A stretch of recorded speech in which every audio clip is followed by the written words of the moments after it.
3 సంవత్సరాలు మహాభారతం చెప్పినటువంటి పవిత్ర ప్రదేశం. ఇంకొక మహనీయమైన సంఘటన ఏంటంటే, భారతీ తీర్థస్వామి వారు బ్రహ్మచారిగా ఉన్నప్పుడు ఇదే ఆవరణలో జగద్గురువులు అభినవ విద్యాతీర్థస్వామి వారిని కలిసిన సందర్భం. ఇంకొక ఇంతకుముందు అంటే ఇక్కడ కూడా దర్శించారు విజయయాత్రలో కూడా. తర్వాత మా తండ్రి గారు ఇక్కడ మహాభారతం చెప్తున్న సందర్భంలో అభినవ విద్యాతీర్థస్వామి వారు స్వయంగా ఇచ్చేసి పౌరాణిక సార్వభౌమాని మహాభారత ప్రవచనం చేస్తున్న సందర్భంగా నాన్నగారికి ఇదే వేదిక మీద పౌరాణిక సార్వభౌమ అనేటువంటి బిరుదునిచ్చారు. వారి ఆస్థాన పండితులను కూడా ప్రకటించినటువంటి వేదిక, మహాపవిత్రమైనటువంటి వేదిక. ఇటీవలే జగద్గురువులు విధుశేఖర భారతీ స్వామి వారు కూడా ఇక్కడ అనుగ్రహించి చక్కగా 4 రోజులు జీవులందరినీ కూడా అనుగ్రహించి, ఆ తర్వాత ఎంత మన ప్రాంతానికి మన దేశానికి ఎంత సుభిక్షంగా సకాలంలో వర్షాలు కురిసి అన్ని రకాలుగా జరగడం అనేది జగద్గురువు యొక్క అనుగ్రహం. ఎందుకంటే శృంగగిరి క్షేత్రం ఋష్యశృంగ మహర్షి తపస్సు చేసిన వేదిక నుంచి వచ్చినటువంటి జగద్గురువుల యొక్క అనుగ్రహం అటువంటిది. ఇప్పుడు స్వామివారు సన్నిధానం వారు కాశీయాత్ర చేసి అయోధ్యలో రామచంద్రమూర్తి యొక్క పూజా కార్యక్రమాలు నిర్వహించి అక్కడ శంకరమఠంలో కూడా స్వామివారు చంద్రమౌళీశ్వర ఆరాధన చేస్తూ లోకానుగ్రహాన్ని చేస్తున్నటువంటి అతి పవిత్రమైన మాఘమాసంలో చతుర్దశి ఈరోజు శుక్లపక్షంలో, రేపు మహామాఘి మాఘ పౌర్ణమి కలిసి వచ్చిన అదృష్టం అంతా కూడా మన వశమైంది. ఈ పుణ్యకాలంలో జగద్గురువుల యొక్క అనుగ్రహం మన అందరి మీద ఉండాలి. జయవని చెప్పబడేటువంటి అనంతమైనటువంటి జయకారకమైనటువంటి శ్రీమన్ మహాభారత ప్రవచనం అనేది 19 రోజులు సంకల్పించాం. ఈరోజు మన ప్రవచన ఘట్టం రోజుకొక పరిధి, ఒక గీత గీసుకుంటే అందులో మనం విహరించవచ్చు, లేకపోతే దారి తప్పే ప్రమాదం ఉంది. కనుక ఈరోజు పాండవ జననం అనేటువంటి ఒక విపులమైనటువంటి టాపిక్ను పెట్టుకున్నాం. అయితే పాండవ జననానికి ముందు ఈ వంశపూర్వీకుల యొక్క కథ కొంచెం చెప్పుకొని ముందుకు వెళ్ళాలి. ఎందుకంటే మహనీయుల యొక్క చరిత్ర మనం స్మరించడం వల్లనే ముక్తిహేతు అని నిన్నటి రోజున భారత తత్వాన్ని సంబంధించి మహాత్యం తెలుసుకున్నాం కనుక, ఇందులో గొప్ప గొప్ప వాళ్ళు పుట్టినటువంటి విషయం కనుక ఆ విషయాన్ని కొంత చెప్పుకుందాం. భీష్మ పితామహుడు సత్యవ్రతుడు అనేటువంటి పేరుతో గంగానందుడుగా జన్మించారు. ఆ గంగానందుడు ఎందుకు భూమి మీద పుట్టాడు అంటే, అష్టవసువులు అనేటువంటి వారు శాపవశాత్తు వశిష్ఠ మహాముని ఆశ్రమంలో ఒకానొక నందిని అనేటువంటి ధేనువుని అపహరించిన కారణంగా అష్టవసువులు ఏదో భార్యల కోరిక ప్రకారం దాన్ని అపహరించి తీసుకెళ్తుంటే దాన్ని తెలుసుకున్నటువంటి వశిష్ఠ మహాముని వాళ్ళని శపించారు, భూమి మీద పుట్టండి పొమ్మని అష్టవసువుల్ని. అప్పుడు అందులో వాళ్ళు కాళ్ళు పట్టుకొని కాళ్ళ వేళ మాట్లాడి, అయ్యా భూమి మీద పుట్టడం అంటే మహాపాపం, పునరపి జననం పునరపి మరణం మహా పాపహేతు అవుతుంది. పుట్టిన ప్రతివాడు ఏదో ఒక రకమైన కర్మలు చేస్తాడు, కర్మల్లో పాపము పుణ్యం సగంగా వస్తుంది, మళ్ళీ భూమి మీద పుడతాడు. కనుక పాపం బాగా చేస్తే నరకానికి, పుణ్యపాపాలు సమంగా చేస్తే భూమి మీద పుడతారు, మళ్ళీ భూమి మీద పుట్టవలసినటువంటి ఆ దురవస్థ మాకొద్దు అని చెప్పి ప్రార్థిస్తే, సరే ఒక పని చేయండి, నా శాపం వ్యర్థం కాకూడదు, నా నోటి నుంచి వచ్చిన మాట వ్యర్థం కాకూడదు, కనుక మీలో 7 భూమి మీద పుడతారు, వెంటనే మీకు ఉత్తమమైనటువంటి జన్మ వస్తుంది, పుట్టడం గిట్టడం 2 జరిగిపోతాయి. తత్కాల్ టికెట్ ఇచ్చారు వాళ్ళ 7 కానీ ఇందులో ప్రధానమైనటువంటి కారణం ఉన్నటువంటి వ్యక్తి ఉన్నారు, అష్టవసువుల్లో పెద్ద ఆయనే కదా ఈ పని కట్టుకొని ఆయన భార్య కోరిక మీదే, పాపం మీ తప్పేమీ లేదు, మీరు అందులో గుంపులో గోవిందగా కలిశారు. కానీ ఆ 7 పెద్ద తప్పు లేకపోయినప్పటికీ అందులో మొదటి వ్యక్తి ఈ భార్య కోరిక ప్రకారం గ్రహించాడు కనుక, అపహరించాడు కనుక అతను దీర్ఘకాలం భూమి మీద జీవించేటట్టు నేను ఒక శాపం పెడుతున్నాను, మీ అందరిది కట్ చేసి ఆ వాటా అంతా ఆయనకే ఇస్తున్నాను. అయితే అతను సంతానం లేకుండా భూమి మీద చిరకాలం ఉండి వంశ విస్తారకుడుగా, ధర్మాత్ముడుగా, సత్యసంధుడిగా ఉంటాడు అని చెప్పి భీష్మ పితామహుడు యొక్క జననం చెప్పారు. అంటే మానవ శరీరాన్ని ధరించవలసినటువంటి అవసరము కొన్ని సందర్భాల్లో దేవతలకు కూడా వస్తుంది కనుక అష్టవసువులే ఈ విధంగా భూమి మీద జన్మించారు. గంగాదేవి ఆ అష్టవసువుల్ని అంటే భర్తను వివాహం చేసుకునే సందర్భంలో కండిషన్ పెట్టింది, నేను ఏ పని చేసినా నాకు ఎదురు తిరగకుండా నువ్వు మాట్లాడితే, గంగాదేవి చెప్పింది శంతను మహారాజుతో, అయ్యా ఏ పని చేసినా నువ్వు కాదనకూడదు, నేను చేసింది చేసినట్టు ఒప్పుకోవాలి, లేకపోతే నేను ప్రతిగ్రహ వదిలేస్తాను అన్నారు. సరే పర్వాలేదు అన్నాడు. అంటే వయసులో ఉన్నప్పుడు ఉండే కమిట్మెంట్స్ చాలా ఎక్కువగా ఉంటాయి. మనం వయసులో ఉండే కమిట్మెంట్స్ వల్లనే తర్వాత జీవితాంతం కూడా గాడిద బతుకవలసి వస్తుంది. కనుక వయస్సులో శరీరం బాగా బాగా పనిచేస్తున్నప్పుడు, ఇంద్రియాలు బాగా మన్ని మోహాలకు గురి చేస్తున్నప్పుడే తటస్థంగా ఉన్నవాడు గొప్పవాడు అవుతాడు. ఇంద్రియాలు బాగా ఉద్రేకమైనప్పుడు మన ఉద్రేకాన్ని తగ్గించుకుంటే మంచి జీవితం వస్తుంది. ఇది మనకి శంతన మహారాజు చరిత్ర సరే నువ్వేం చేసినా ఒప్పుకుంటాను, నీ మీద మోహం అటువంటిది అని గంగాదేవి మానవ రూపంలో వచ్చి ఈ రకంగా చెప్తే, దేవతల యొక్క అంటే వశిష్ఠ మహర్షి యొక్క శాపాన్ని సత్యం చేయాలి కనుక ఇది కొంచెం కిరాతకమైన పనప్పటికి కూడా పుట్టినవాడిని పుట్టినప్పుడు తీసుకెళ్ళి నదిలో వేసేసేది ఆమె. అట్లా 7 అయ్యారు. ప్రాప్తం కర్మ విద్యని. కర్మ ఒక రకంగా ఉంటే ఎంతటి వాడు కూడా, ఎన్ని నిగ్రహాలు చేసుకున్నవాడు కూడా, జాగ్రత్తగా రోజు అనుకున్నవాడు కూడా పాడు పని చేయకూడదు అనుకున్నవాడు ఆ రోజు ఏదో ఒక తప్పు చేసి ప్రారబ్ధాన్ని అనుభవిస్తాడు. ఈ 8వ వసువు పేరే ద్యోవసుడు. ద్యోవసువు ఆయన అష్టవసువుల్లో చివరివాడు. ఇతనే గంగాదేవికి జన్మించినటువంటి కుమారుడు. అంటే మనం భీష్మ పితామహుడు యొక్క జన్మని సంగ్రహంగా చెప్పుకుంటే కానీ ఈయన కుదురు కదా, ఈయన వ్యాస భగవానుడు, అట్లా వరుస చెప్పుకుంటే కానీ మనం పాండవుల గురించి దగ్గరికి వెళ్ళటానికి లేదు. కనుక అయం దేవవ్రతస్యైవ గంగాదత్తమే సుతః, దేవవ్రతుడు అనేటువంటి పేరుతో గంగానందనుడిగా అతన్ని పిలిచారు. శంతనుడి యొక్క కుమారుడు కనుక శాంతనవుడు అన్నారు. అట్లా పెరుగుతున్నాడు. అయితే అంతవరకు ఏం మాట్లాడనటువంటి ఆయన శంతన మహారాజు కొంచెం లోపల బాగా వచ్చి క్రోధం బయటకు వచ్చిందట. ఏమిటిది నువ్వు ఇట్లా చేస్తున్నావు, ఇంతమంది 7 పంపించినా నేను ఏం అనలేదు, కానీ నాకు అసలు ఒకడు ఉండాలి కదా, ఒక నలుసు ఇంట్లో ఉండాలి, వంశవిస్తారానికి ఒకడు ఉండాలి కదా, వీడిని నేను ఇవ్వదలుచుకోలేదంటే వీడిని నేను ముంచదలుచుకోలేదు, నా మనసులో ఏమొచ్చిందో నీకు కూడా అదే వచ్చింది అని చెప్పి ఆ పిల్లవాడిని ఆశీర్వదించి, ఈ పిల్లవాడు నీకు వంశకరుడు అవుతాడు, చాలా గొప్పవాడవుతాడు, ఈతని వల్లనే నీకు వంశము విస్తారం అవుతుంది, ఎన్నో కష్టాల నుంచి నీ వంశాన్ని కాపాడేటువంటి వాడు ఇతడే అవుతాడు, ఇతడు దేవవ్రతుడు అవుతాడు, గంగాదేవి కుమారుడు కనుక గంగాదత్తుడు అవుతాడు, భీష్మ ప్రతిజ్ఞ చేస్తాడు కనుక భీష్ముడు అవుతాడు. అతని అసలు పేరు దేవవ్రతుడు. సత్యవ్రతుడు, దేవవ్రతుడు అనేటువంటి పేర్లు ఉన్నాయి. గాంగేయుడు, గంగాదేవి కుమారుడు కనుక గాంగేయుడు అనేటువంటి విషయం. ఈ విధంగా కాలం గడుస్తోంది. తండ్రి పిల్లవాడిని చాలా గొప్పగా పెంచుతున్నాడు. అంటే పెంచినప్పుడు కూడా ఒక చిన్న కథలో చిన్న ట్విస్ట్ ఉంది. ఏంటంటే పుట్టగానే ఈ పిల్లవాడిని నువ్వు సరిగ్గా పెంచలేవు, నేను మహాప్రజ్ఞావంతుడిని మేధావుని చేస్తాను, చేసి నీకు అప్పుడు అప్పచెప్తాను పో అని ఆ గంగాదేవి తీసుకెళ్ళిపోయింది. ఎక్కడెక్కడ లోకంలో శ్రేష్టమైనటువంటి గొప్ప గొప్ప వాళ్ళు ఉన్నారో, వేదం ఎవరి దగ్గర బాగా ఉందో వారి దగ్గరికి, ధనుర్విద్య ఎవరి దగ్గర ఉందో వాళ్ళ దగ్గరికి, అట్లా వశిష్ఠ మహర్షి దగ్గర కూడా విద్యని నేర్చుకున్నాడు ఇతను శాంతనవుడు, అదే మన గంగానందనుడు. అట్లా వశిష్ఠుడు వారి దగ్గర విద్య నేర్చుకున్నాడు. ఆ తర్వాత పరశురాముడు వారి దగ్గర ధనుర్విద్య నేర్చుకున్నాడు. గొప్ప గొప్ప వాళ్ళ దగ్గర సెలెక్టివ్గా విద్యనంతా నేర్చుకొని ఆ తర్వాత కాలం గడుపుతున్నాడు. తండ్రికి కుడిభుజంలాగా ఉంటున్నాడు, ధర్మాత్ముడుగా ఉంటున్నాడు. ఆ ధర్మాత్ముడుగా ఉన్నటువంటి ఇతను గాంగేయుడు వసువుల యొక్క అవతారంగా ఉన్నారు. భూమి మీద చిరస్థాయిగా ఉండవలసింది ఒకటి. ఇట్లా కాలం గడుస్తూ ఉంటే ఒకరోజు అనుకోకుండా ఈ శంతనుడు బయలుదేరి వెళుతున్నాడు, గంగానది ఒడ్డున వెళుతుంటే ఆ గంగానది ప్రవాహం సాధారణంగా అనుకోకుండా ఒక ఆనకట్ట కట్టినట్టుగా ఆగిపోయింది, ప్రవాహం ఆగిపోయింది. ఇటువైపు చుక్క నీరు లేకుండా ఇటువైపు నీరంతా నిలిగిపోయి చెక్ డ్యామ్ తయారైనట్టుగా అయింది. ఆశ్చర్యపోయాడు, ఏమిటిది, నదులకి వేగం అనేది, నదులకు ప్రవాహం అనేది, గమనం అనేది సహజం కదా, ఎట్లా ఆగిపోయిందని సందేహం వచ్చి చూసేటప్పుడు ఒక పిల్లవాడు బాణాలేసి దాన్ని ఆపేస్తున్నాడు. ఎవరి పిల్లవాడు ఇంత తెలివిగలవాడు, ఇంత ప్రజ్ఞావంతుడు అంటే అప్పుడు గంగాదేవి స్త్రీ రూపంలో వచ్చి నన్ను గుర్తుపట్టావా అని. చాలా కాలం అయిపోయింది కనుక ఆయన గుర్తుపట్ల. అంటే చాలా బాధలో ఉన్నాడు, సంతానం వెళ్ళిపోయి ఒక్కడే మిగిలాడు, వాడిని జాగ్రత్తగా పెంచుకోవాలనుకున్నాడు కనుక నేను గంగని, ఇగో వీడు నీ కుమారుడే అంటే అప్పుడు చాలా ఆనందపడిపోతే జాగ్రత్తగా పెంచు, ఇతను వంశకరుడు, చాలా గొప్పవాడని చెప్తే అతన్ని తీసుకొని గంగానందుని తీసుకొని శంతన మహారాజు కాలం గడుపుతున్నాడు. 36 సంవత్సరాలు గంగాదేవి వెళ్ళిపోయినప్పటికి కూడా, మంచి యవ్వనం ఉన్నప్పటికి కూడా తాను చేసినటువంటి ఒకే ఒక తప్పో ఒప్పో అనుకొని మంచి కఠినమైన బ్రహ్మచర్యంతో ఉంటూ యోగ సాధన చేస్తూ ఉన్నట్ట.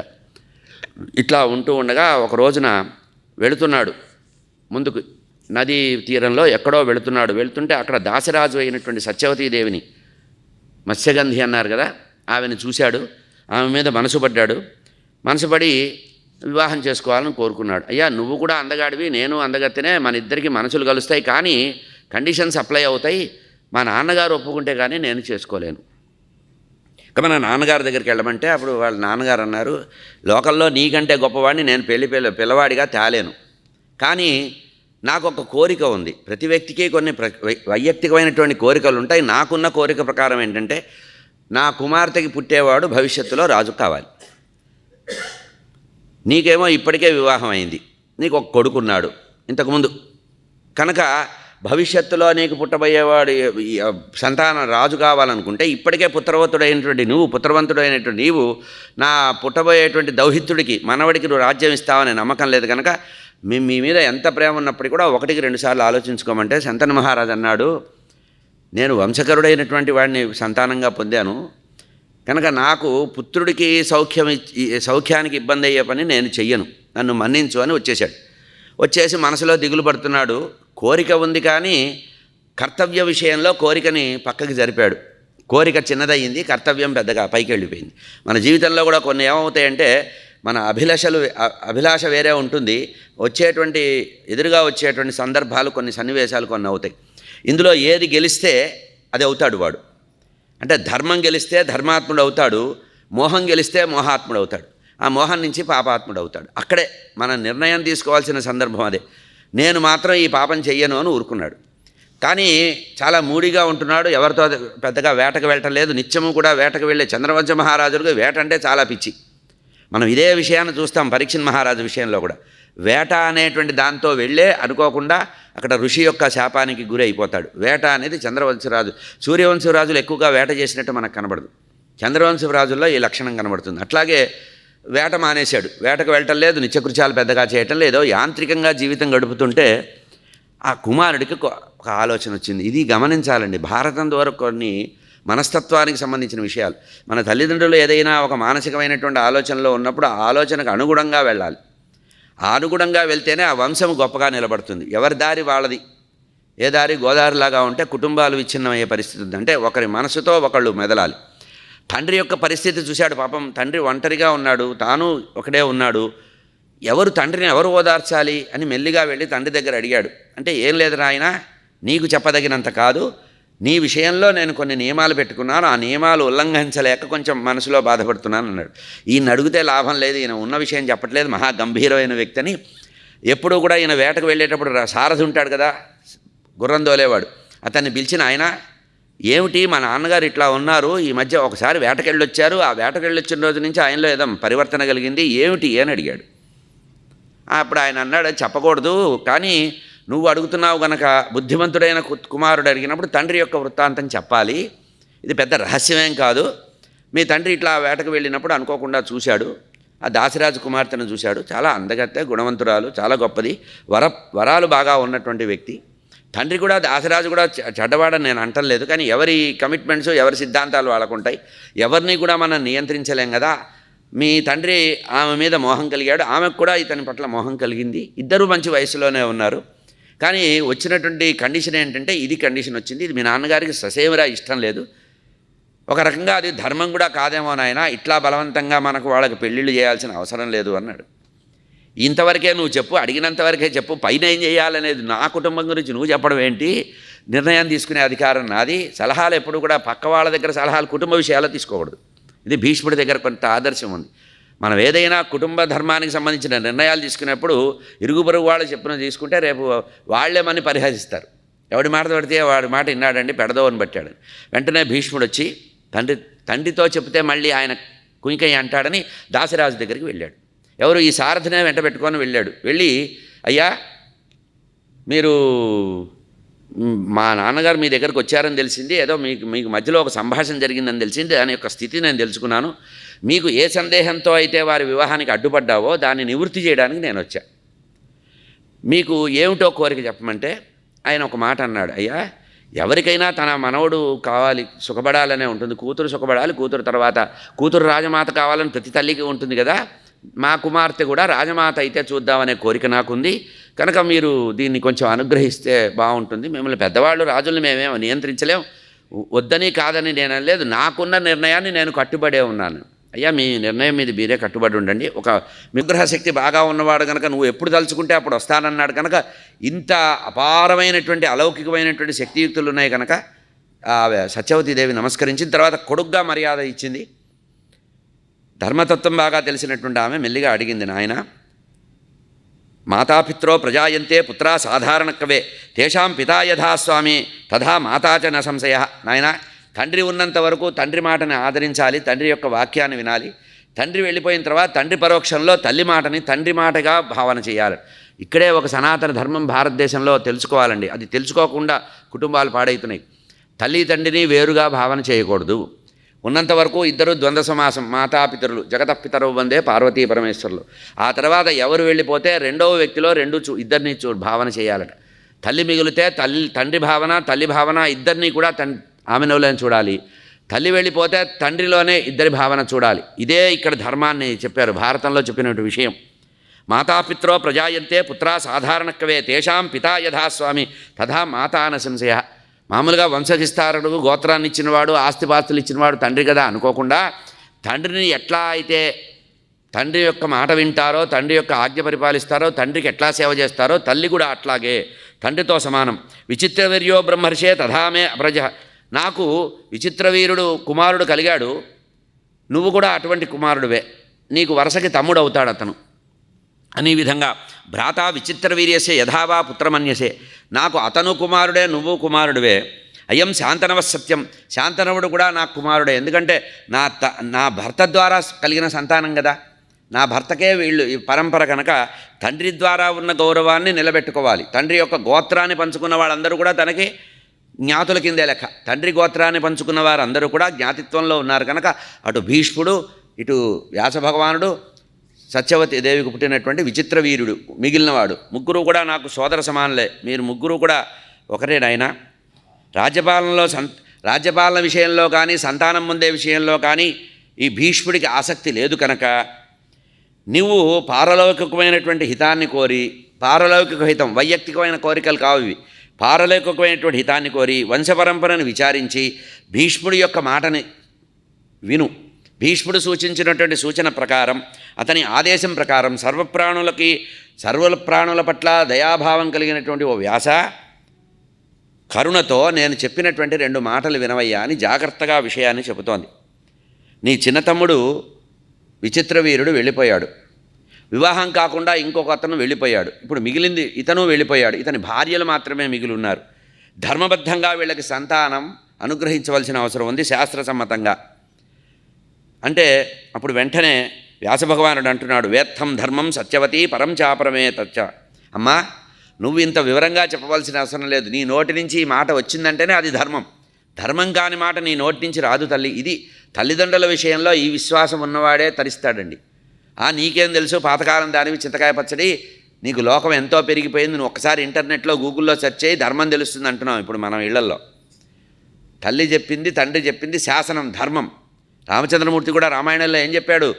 తండ్రి యొక్క మాటను జవదాటేటువంటి శక్తి నాకు లేదు, నన్ను క్షమించండి అన్నాడు. తల్లిదండ్రుల యొక్క మాటను జవదాటే శక్తి ఉండకూడదు. అట్లాంటి వాడు పుత్రుడు కాదు, పున్నామ నరకంలో పడేసేవాడే, తరించేవాడు కాదు అంటున్నాడు. అమ్మా, వేత్తం ధర్మం సత్యవతి పరంచ అపరమే. నువ్వు నీ నోటి నుంచి ఒకసారి అన్నావంటే అది ధర్మం తల్లి, అది ధర్మం అయితేనే నీ నోటి నుంచి వస్తుంది, లేకపోతే వేరే మాట రాదు. తథాహి మహాప్రాజ్ఞే ధర్మే ప్రహిణితామతి తస్మాదహం తద్వియోగా ధర్మబుద్ధిస్య కారణం. కనుక నీ నోటి నుంచి ఆలోచన వచ్చింది కనుక, నీ బుద్ధికి తోచింది కనుక ఈప్సితం తే కరిష్యామి, నువ్వు కోరుకున్న విధంగా నేను నీకు సేవ చేస్తాను తల్లి. ఏతత్ సనాతనం. ఎందుకంటే ఇది సనాతన ధర్మం. మాతృదేవోభవ పితృదేవోభవ అనేటువంటి 2 మాటలు ఉన్నాయి కనుక శాసనం కనుక, వారి నుంచి వచ్చిందే శాసనం కనుక దీన్ని మనం పూర్వం కూడా ఆలోచించాలండి. పరశురాముల వారు తల్లి విషయంలో తండ్రి చెప్పిన మాటను విని తల్లిని కూడా శిక్షించడానికి సిద్ధపడ్డాడు. తర్వాత దేవతల యొక్క అనుగ్రహం. అంటే ఎవరైతే ధర్మం మీద మనసు నిలబెడతారో వారు చేసినటువంటి కుటుంబపరంగా చేసినటువంటి చిన్న చిన్న వ్యత్యాసాలు ఏమున్నాయో అది ధర్మంలో సరిచేయబడతాయి, అడ్జస్ట్ చేయబడతాయి. అట్లా ఈప్సితం, నీ కోరికను నెరవేరుస్తాను తల్లి. ఎందుకంటే ఇది సనాతనంగా తల్లిదండ్రుల యొక్క కోరికలు తీర్చాలన్నారు కనుక. భ్రాతుః పుత్రాన్ ప్రదాస్యామి. నీ కుమారులు ఉన్నారు, నా సోదరులు ఉన్నారు. ఇక్కడ నీ కుమారులను కూడా అనలా, నా సోదరులకు నేను వంశవిస్తారం చేస్తా. ఇది అలౌకిక ధర్మం, లౌకికం కాదు, అలౌకికం అంటే ఎక్సెప్షనల్ అని అర్థం. అలౌకిక ధర్మం అంటే అర్థం ఏంటంటే అదొక ప్రత్యేకమైనటువంటి స్పెషల్ రూల్ అన్నమాట, ఎక్సెప్షనల్. దీన్ని అడ్డం పెట్టుకొని ఎవడు పడితే అది మార్గంలోకి వెళ్ళకూడదని విశేష ధర్మంగా, అలౌకిక ధర్మంగా చెప్పారు. అమ్మా, నేను ధర్మపరంగా నీ ఆదేశాన్ని అనుసరిస్తా, నీ ఆదేశాన్ని తీరుస్తా, ఎందుకంటే ఇది సనాతనమైన ధర్మం. ఇంతేకాకుండా గతంలో మిత్రావరుణుల విషయంలో ఇది జరిగింది. గతంలో ఒకసారి రెఫరెన్స్ ఉంది, విత్ రెఫరెన్స్ టు ఏదన్నా ఒకటి చేసేటప్పుడు వెనక తిప్పుతారుగా.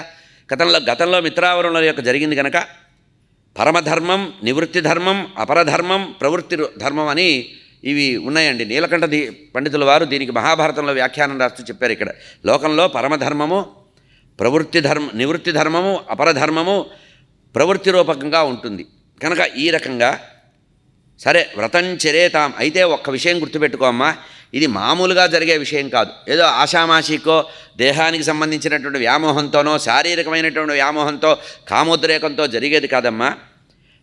నీ యొక్క కోడళ్ళు ఇద్దరూ కూడా నేను చెప్పినట్టుగా 1 సంవత్సర కాలం గట నియమంగా జీవితాన్ని గడిపితే వ్రతాన్ని చేయాలి. ఒక వ్రతం ఉంటుంది. ఆ వ్రతాన్ని కనుక చేసి పరిశుద్ధమైనటువంటి మనస్సుతో మనోవికారం లేకుండా, మానసికమైన చంచల స్వభావం లేకుండా వ్రతపాలన చేస్తే వారి కోరిక తీరుతుంది. ఒక్క విషయం గుర్తుపెట్టుకో, నేను అస్ఖలితమైన బ్రహ్మచారిని.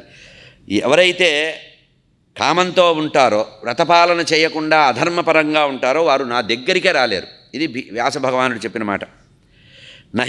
నహి మామ వ్రతోపాపి ఉపేయాత్ కదాచిదంగన. ఏ స్త్రీ కూడా ఇతరమైన విషయాలతో మనసు పెట్టుకొని నా దగ్గరికి రాలేరు కనుక ఈ వ్రతం పాటించాలి. సత్యవతీదేవి అంటోంది, నాయన ఒక పని చేయి, సద్యో యదా ప్రపద్యంతే దేవ్యౌ గర్భతదాకురు. మా కోడళ్ళకి వెంటనే సద్యోగర్భం ద్వారా సంతానం రావడానికి కావాల్సినటువంటి ఏం చేస్తే వాళ్ళకి ఈ రకంగా పుణ్యం వస్తుందో, సంతానం కలుగుతుందో అనుగ్రహించమంటే, అరాజకేషు రాష్ట్రేషు ప్రజానాథ వినశ్యతి. నాయన కొంచెం జాలి చూపించరా, నువ్వు చెప్పిన సంవత్సర నియమం కష్టమేమో, ఎందుకంటే ఇప్పటికే రాజుగారు లేకుండా విచిత్రవీరుడు వెళ్ళిపోవడం వల్ల కేవలం భీష్ముడు ఆ రాజ్యం చేయడని ఒక నియమం పెట్టుకున్నాడు కనుక పరోక్షంగా ఆ కుర్చీ ఖాళీ పెట్టి పక్కన ఉండి రాజ్యాన్ని పాలన చేస్తున్నాడు. అరాజకేషు రాష్ట్రేషు రాజు లేకపోతే ప్రజలందరూ కూడా అధర్మపరులు అవుతారు, అనాథలైపోతారు. వంశము, ధర్మము, వర్ణధర్మము అన్నీ పోతాయి. సనాతనమైనటువంటి వాయు వరుసలు దెబ్బతింటాయి నాయన. కనుక ధర్మార్థక్రియలన్నీ కూడా నశిస్తాయి కనుక అనాథలై ప్రజలందరూ బాధపడతారు కనుక దేవతల అనుగ్రహం ఉండదట.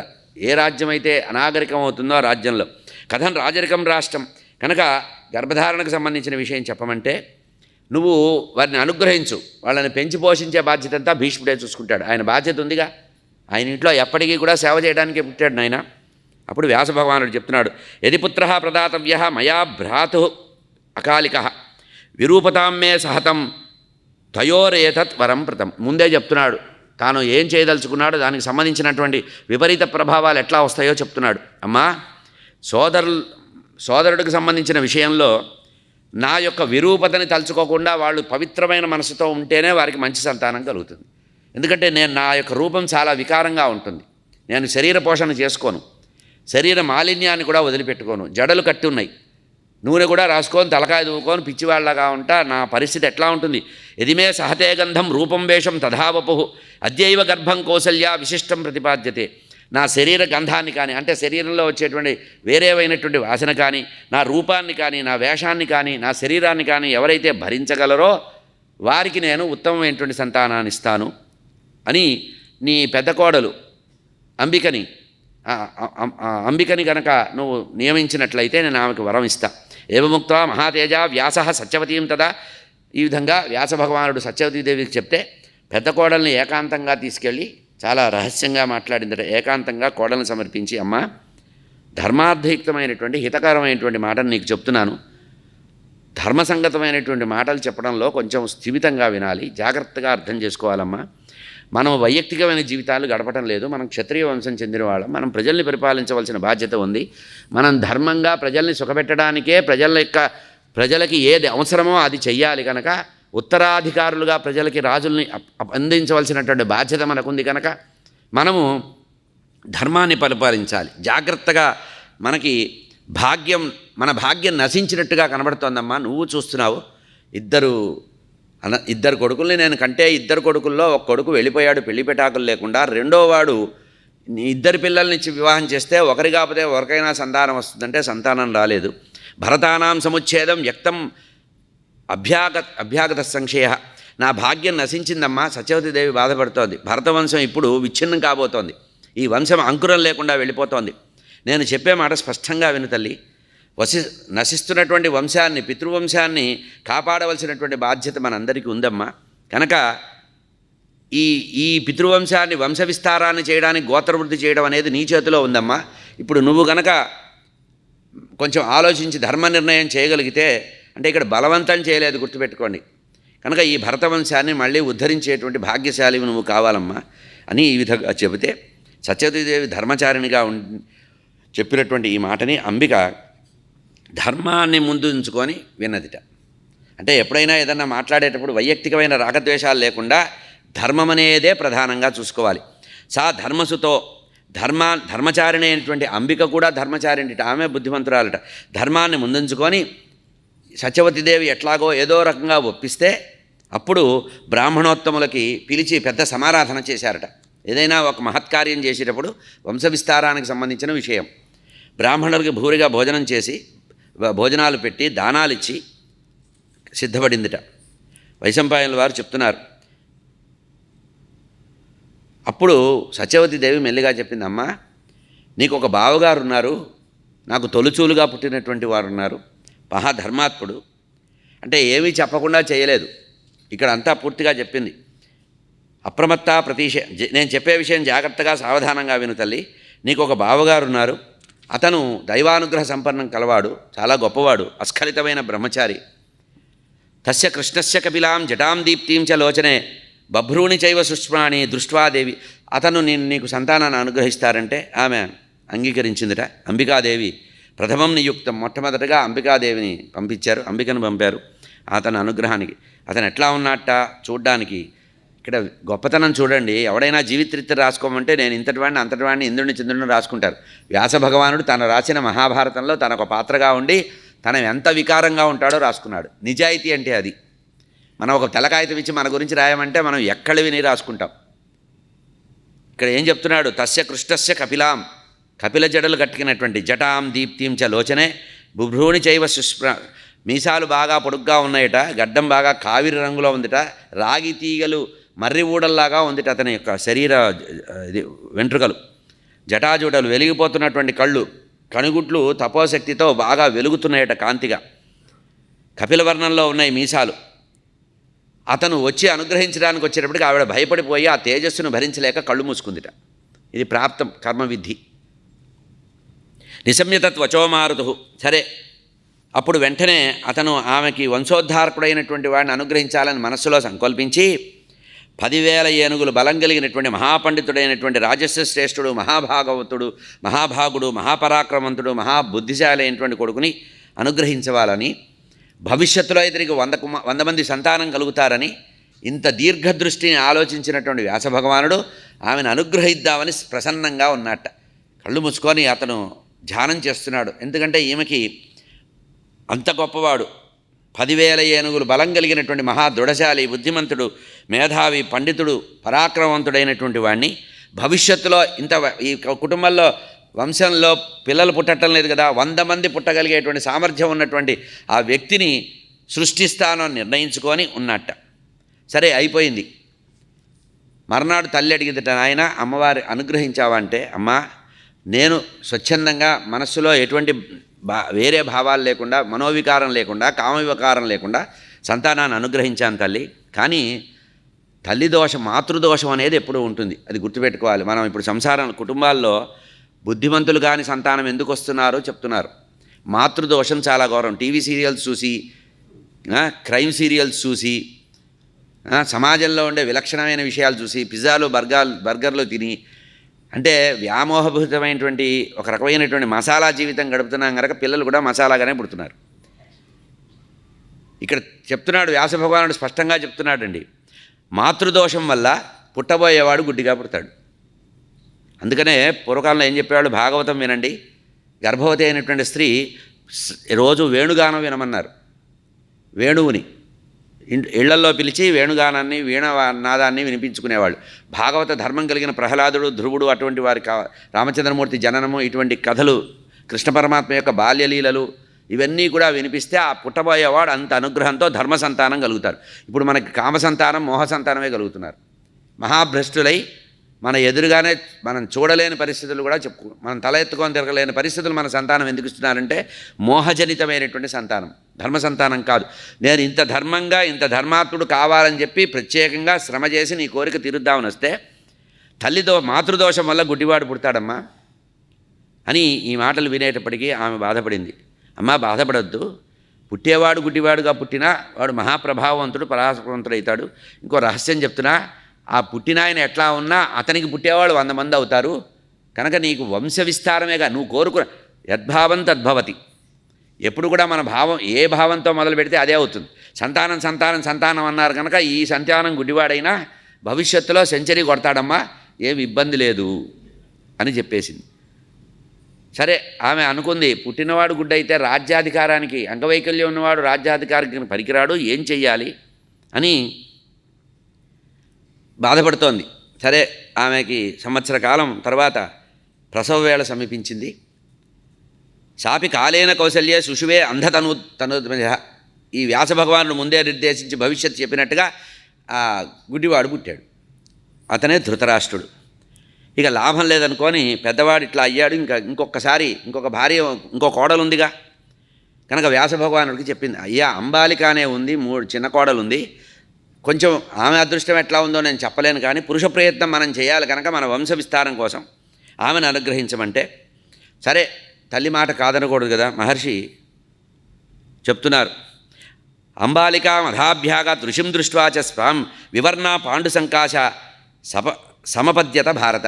ఎప్పుడైతే అతను మళ్ళీ వచ్చాడు అదే రూపం, ఆయన ఈమె కోసం డ్రెస్సు మార్చలేదు, వేషం మార్చలేదు, పరమ ధార్మికుడైన వాడు, వేదాంత శిరోమణి, అతనికి దేహభ్రాంతి లేదు కనుక అదే పద్ధతిగా వచ్చాడు. తాం భీతాం పాండు సంకాశాం, ఆ మహా తేజస్సంపన్నుడైనటువంటి అతని యొక్క తేజస్సును చూసి తట్టుకోలేక ఈసారి కొంచెం చిన్న మార్పు ఏంటంటే అక్కడ వికారంతో ఉన్నప్పటికి కూడా ఇప్పుడు తేజస్సుతో ఉన్నాడు. రాగానే ఫ్లాష్ లైట్ లాగా కనపడ్డాడు.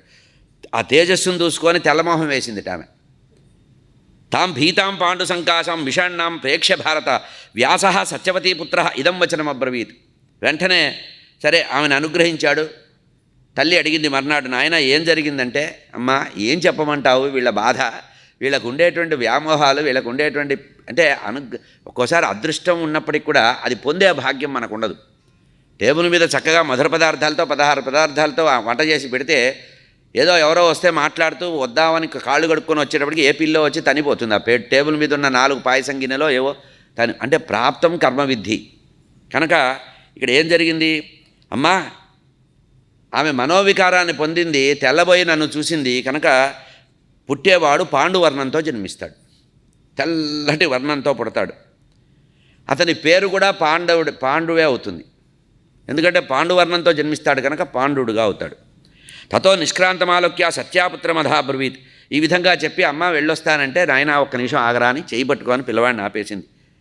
బాగానే ఉంది, నువ్వు అంతా చెప్పావు, అక్కడేమో కళ్ళు లేని వాడిని ఇచ్చావు, ఇక్కడేమో పాండురాగం వాడిని ఇచ్చావు, ఏమిటిరా నాయన. తమ మాతా పునరేవాచ్యం ఏకపుత్రం ప్రదాయత. నాయన ఇంకా మళ్ళీ కోరనరా, క్షత్రియులకి 3 తప్పించి 4వ వరం కోరే అధికారం లేదు కనుక చివరిగా ఒక్కటి కోరుతున్నానరా, నా కోరిక తీర్చరా నాయన అన్నాడు. సరే ఈ ప్రసవం జరిగింది. సంవత్సర కాలం తర్వాత ఈమెకి అంబాలికకి ప్రసవ సమయంలో పాండువర్ణం కలిగినటువంటి వాడికి నామకరణం కూడా పాండురాజు అని చేశారు, పాండుడు అని. యస్య పుత్రా మహేశ్వాస జిజ్ఞిరే పంచపాండవా ఋతుకాలే తతోజ్యేష్టం వధూం తస్మై. ఆ పుట్టగానే ఆ పిల్లవాడి గురించి భవిష్యత్తు చెప్పాటండి వ్యాస భగవానుడు. ఏం చెప్పాడంటే, అమ్మా ఇతను ఏదో పాండు వర్ణంతో పుడతాడు బాగానే ఉంది, కానీ ధనుర్ధారుల్లో ఇతని వంటి వాడు లోకంలో ఆ కాలంలో ఎవళ్ళెట్ట. పాండురాజు ఎంత గొప్పవాటంటే ఏదో మనకి చిన్నగా ఎక్కువ కథ కనబడదు, కానీ మహాప్రతిభాశాలిట. ప్రపంచంలో ఉండే అనంతమైనటువంటి ఐశ్వర్యాన్నంతా కూడా దండయాత్ర రూపంలో తెచ్చి అన్నగారి పాదాల దగ్గర పెట్టేవాట. అన్నదమ్ముల యొక్క అనురాగం అట్లా ఉండేదండి. వాడు ఎట్లా ఉన్నా నెక్స్ట్ వాళ్ళు బస్టాండ్ చేశారు బతుకు. నిజంగా పాండురాజు ధృతరాష్ట్ర మహారాజు చాలా గొప్పవాడు. వాళ్ళిద్దరు అన్యోన్యతని వ్యాసభగవానుడు చాలా బాగా వర్ణించాడు.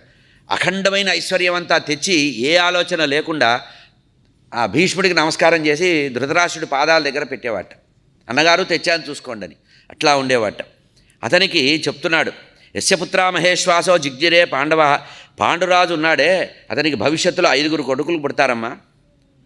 కనుక దేవతలతో సమానమైనటువంటి మహా తేజస్సులు కలిగినటువంటి వాళ్ళు 5 పుడతారు. వాళ్ళ వల్ల మీ వంశానికి అఖండమైనటువంటి ధర్మపరమైనటువంటి కీర్తి కలుగుతుంది. ఇక్కడేమో బెటాలియన్ 100 మంది పుడతారు, అక్కడ ఏం జరుగుతుందో చెప్పలా.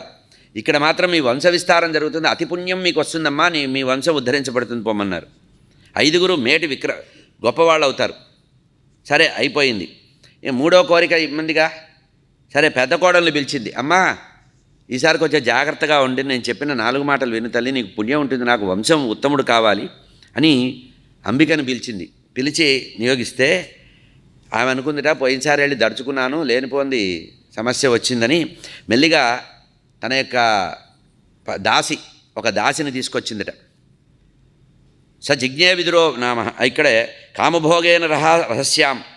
వెంటనే ఆమె ఏం చేసిందిట, తన యొక్క దాసిని తయారు చేసి తన వస్త్రాలు, పట్టుచీరలు, తన నగలు అన్నీ, భుజకీర్తులు, వడ్డాణాలు, వంకీలు అన్నీ ఆమెకి తగిలిచి నువ్వు లోపలికి వెళ్ళమని పంపించిందిట. మహర్షి ఎదురుగా వెళ్ళగానే ఆ మహాధర్మాత్మురాలైనటువంటి దాసి, ఎవడి ప్రాప్తం ఎట్లా ఉంటుందో ఎవడు చెప్పలేడు. వెంటనే ఆమె ఏం చేసిందట, అతనికి సేవలు చేసి నమస్కరించి అతనికి ప్రదక్షించి పుణ్యాత్ముడైనటువంటి వ్యాస మహర్షికి పూజ చేసిందట. ఆమెలో ఉండే ధర్మస్వరూపాన్ని గమనించి అంత ధర్మంగా ఆమె యజమానురాలు చెప్పిన మాటని అంగీకరించి ఇట్లా చేసింది కనుక ఆమెలో ధర్మాత్ముడు పుడతాడని అనుగ్రహించాట వ్యాస భగవానుడు. స జిజ్ఞే విదురో నామ కృష్ణద్వైపాయనాత్మజ ధృతరాష్ట్రస్య వై భ్రాత పాండవైశ్చైవ మహాత్మన. ఇక్కడ వ్యాస భగవానుడు రాసిన మాట చూడండి. ఇంతకుముందు ఆయన పుట్టాడు ఈయన పుట్టాడని విడిగా చెప్పారు. ధృతరాష్ట్రుడు పుట్టాడు, పుట్టంధుడు, పాండు వర్ణంతో పుట్టాడు, పాండురాజని చెప్పాడు. కానీ ఇక్కడికి వచ్చేటప్పటికి ఎంత అంటే ధర్మం ఉన్న చోట అన్నీ ఉంటాయండి, గుర్తుపెట్టుకోవాలి. స జిజ్ఞిరే విదురో నామ, పుట్టినవాడు విదురుడయ్యాట. అతను ఎవరిని పిలుస్తున్నాడు, కృష్ణద్వైపాయనాత్మజ, నా కుమారుడు అన్నట్టుగా కృష్ణద్వైపాయనుడుగా లోకంలో. అంత మాత్రమే కాదు, ధృతరాష్ట్రస్య వై భ్రాత పాండోశ్చైవ మహాత్మన. అటు ధృతరాష్ట్రుడికి ఇటు పాండుర మహారాజుకు కూడా తమ్ముడు అవుతాడు. అంటే అఫీషియల్గా స్టేటస్ ఇచ్చాడనమాట. ధర్మాత్ముడు అట్లాంటి వాడు. ధర్మో విదుర రూపేణ శాపాత్తస్య మహాత్మన మాండవ్యో సార్ధతత్వజ్ఞ కామక్రోధ వివర్జిత. మాండవ్య మహాముని యొక్క శాపం వల్ల యమధర్మరాజే భూమి మీద పుట్టాలి. ఆ పుట్టబోయేటువంటి వాడే విదురుడు. మాండవ్య మహాముని ఒకానొక సందర్భంలో యమధర్మరాజుని శాపం పెట్టాడు. ఆ శాపం ప్రకారమే ధర్మో విదుర రూపేణ, యమధర్మరాజే సమవర్తి అయినటువంటి ధర్మదేవతే విదుర రూపంలో భూమి మీద పుట్టాడు. ఎందుకు? మాండవ్య మహాముని యొక్క ఆజ్ఞ ప్రకారం కామక్రోధ వివర్జితుడైనటువంటి పరమధర్మజ్ఞుడైనటువంటి విదురుడు జన్మించాడు. సాక్షాత్తు ధర్మదేవతే. కృష్ణద్వైపాయనోస్యేత సత్యవత్యై నివేదేత్.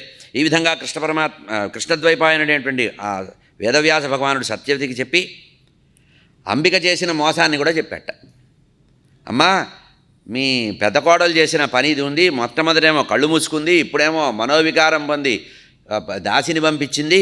ఇది చెప్పి ఏం పర్వాలేదు, పుట్టబోయేవాడు మహాధర్మాత్ముడు అవుతాడులే. ఒక ఆయన గుడ్డివాడు పుడతాడు, ఇంకోటి బలవంతుడు పుడతాడు, మూడోవాడు ధర్మాత్ముడు అవుతాడు. ఇంట్లో అన్ని రకాలు ఉన్నాయన్నమాట, అన్ని కేటగిరీస్ ఇంట్లో ఉండేటట్టుగా 3 పుడతారు తల్లి అని చెప్పి, ఏతే విచిత్ర వీర్యస్య క్షేత్రే ద్వైపాయనాదపి జిగ్నిరే దేవగర్భా కురు వంశాభివర్ధన. వైశంపాయన వారు చెప్తున్నారు జనమేజయ మహారాజుకి.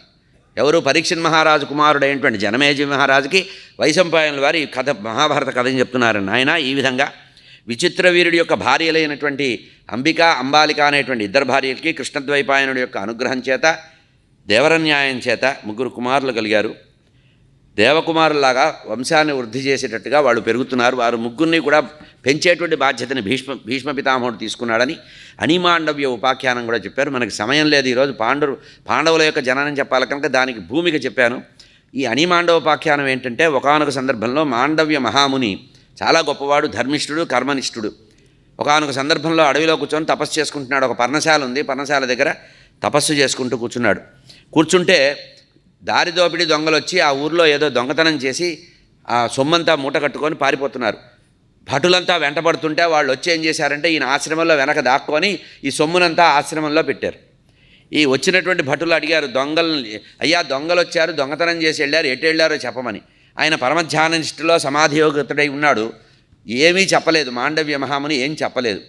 అప్పుడు వాళ్ళు అనుకున్నారట, మౌనం అంగీకారం అనుకొని బహుశా ఈయన పెద్ద దొంగ, ఈయన పెద్ద వాటా ఈయనకుంది, వాళ్ళెవరో మామూలు వాళ్ళని ఆ దొంగల్ని పట్టుకొని ఈయనను కూడా పట్టుకొని కట్టేసి రాజుగారి దగ్గరికి తీసుకెళ్ళి, తప్పు చేసిన వాళ్ళు కదా అని చెప్పి రాజుగారి దగ్గరికి వెళ్ళలేదట, వీళ్ళే శిక్షను నిర్ణయించేసి వాళ్ళనేమో బందీఖానాలో వేశారు, వాళ్ళని సంహరించారు దొంగల్ని.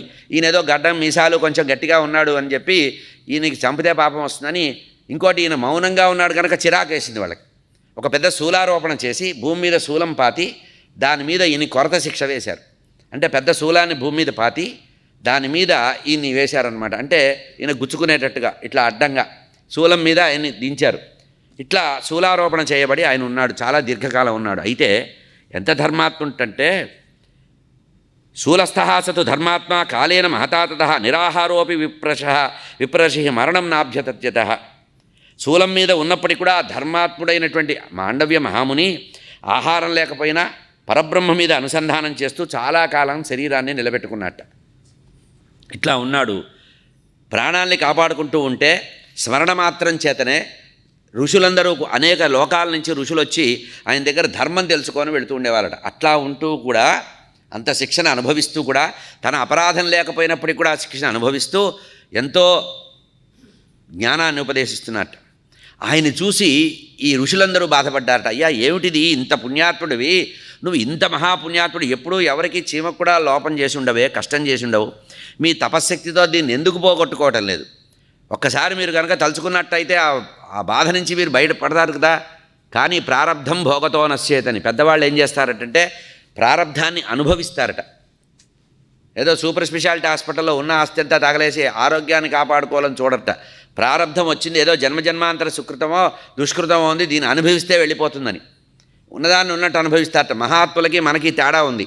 మనకి పుణ్యము పాపం రెండు ఉంటే ఏది ముందు అనుభవిస్తామంటే ముందు పుణ్యాన్ని అనుభవిస్తారట.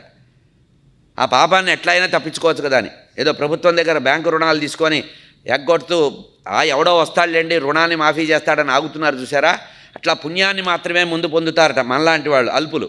కానీ మహాత్ములైన వాళ్ళు ప్రారబ్ధం భోగతో నశ్యత్, అనుభవించడం వల్ల ప్రారబ్ధ కర్మ వెళ్ళిపోతుందని ఆ ప్రారబ్ధాన్ని అనుభవిస్తూ ఉంటారట. అట్లా ఈయన ప్రారబ్ధ కర్మను అనుభవిస్తూ ఏమీ మాట్లాడలేదట.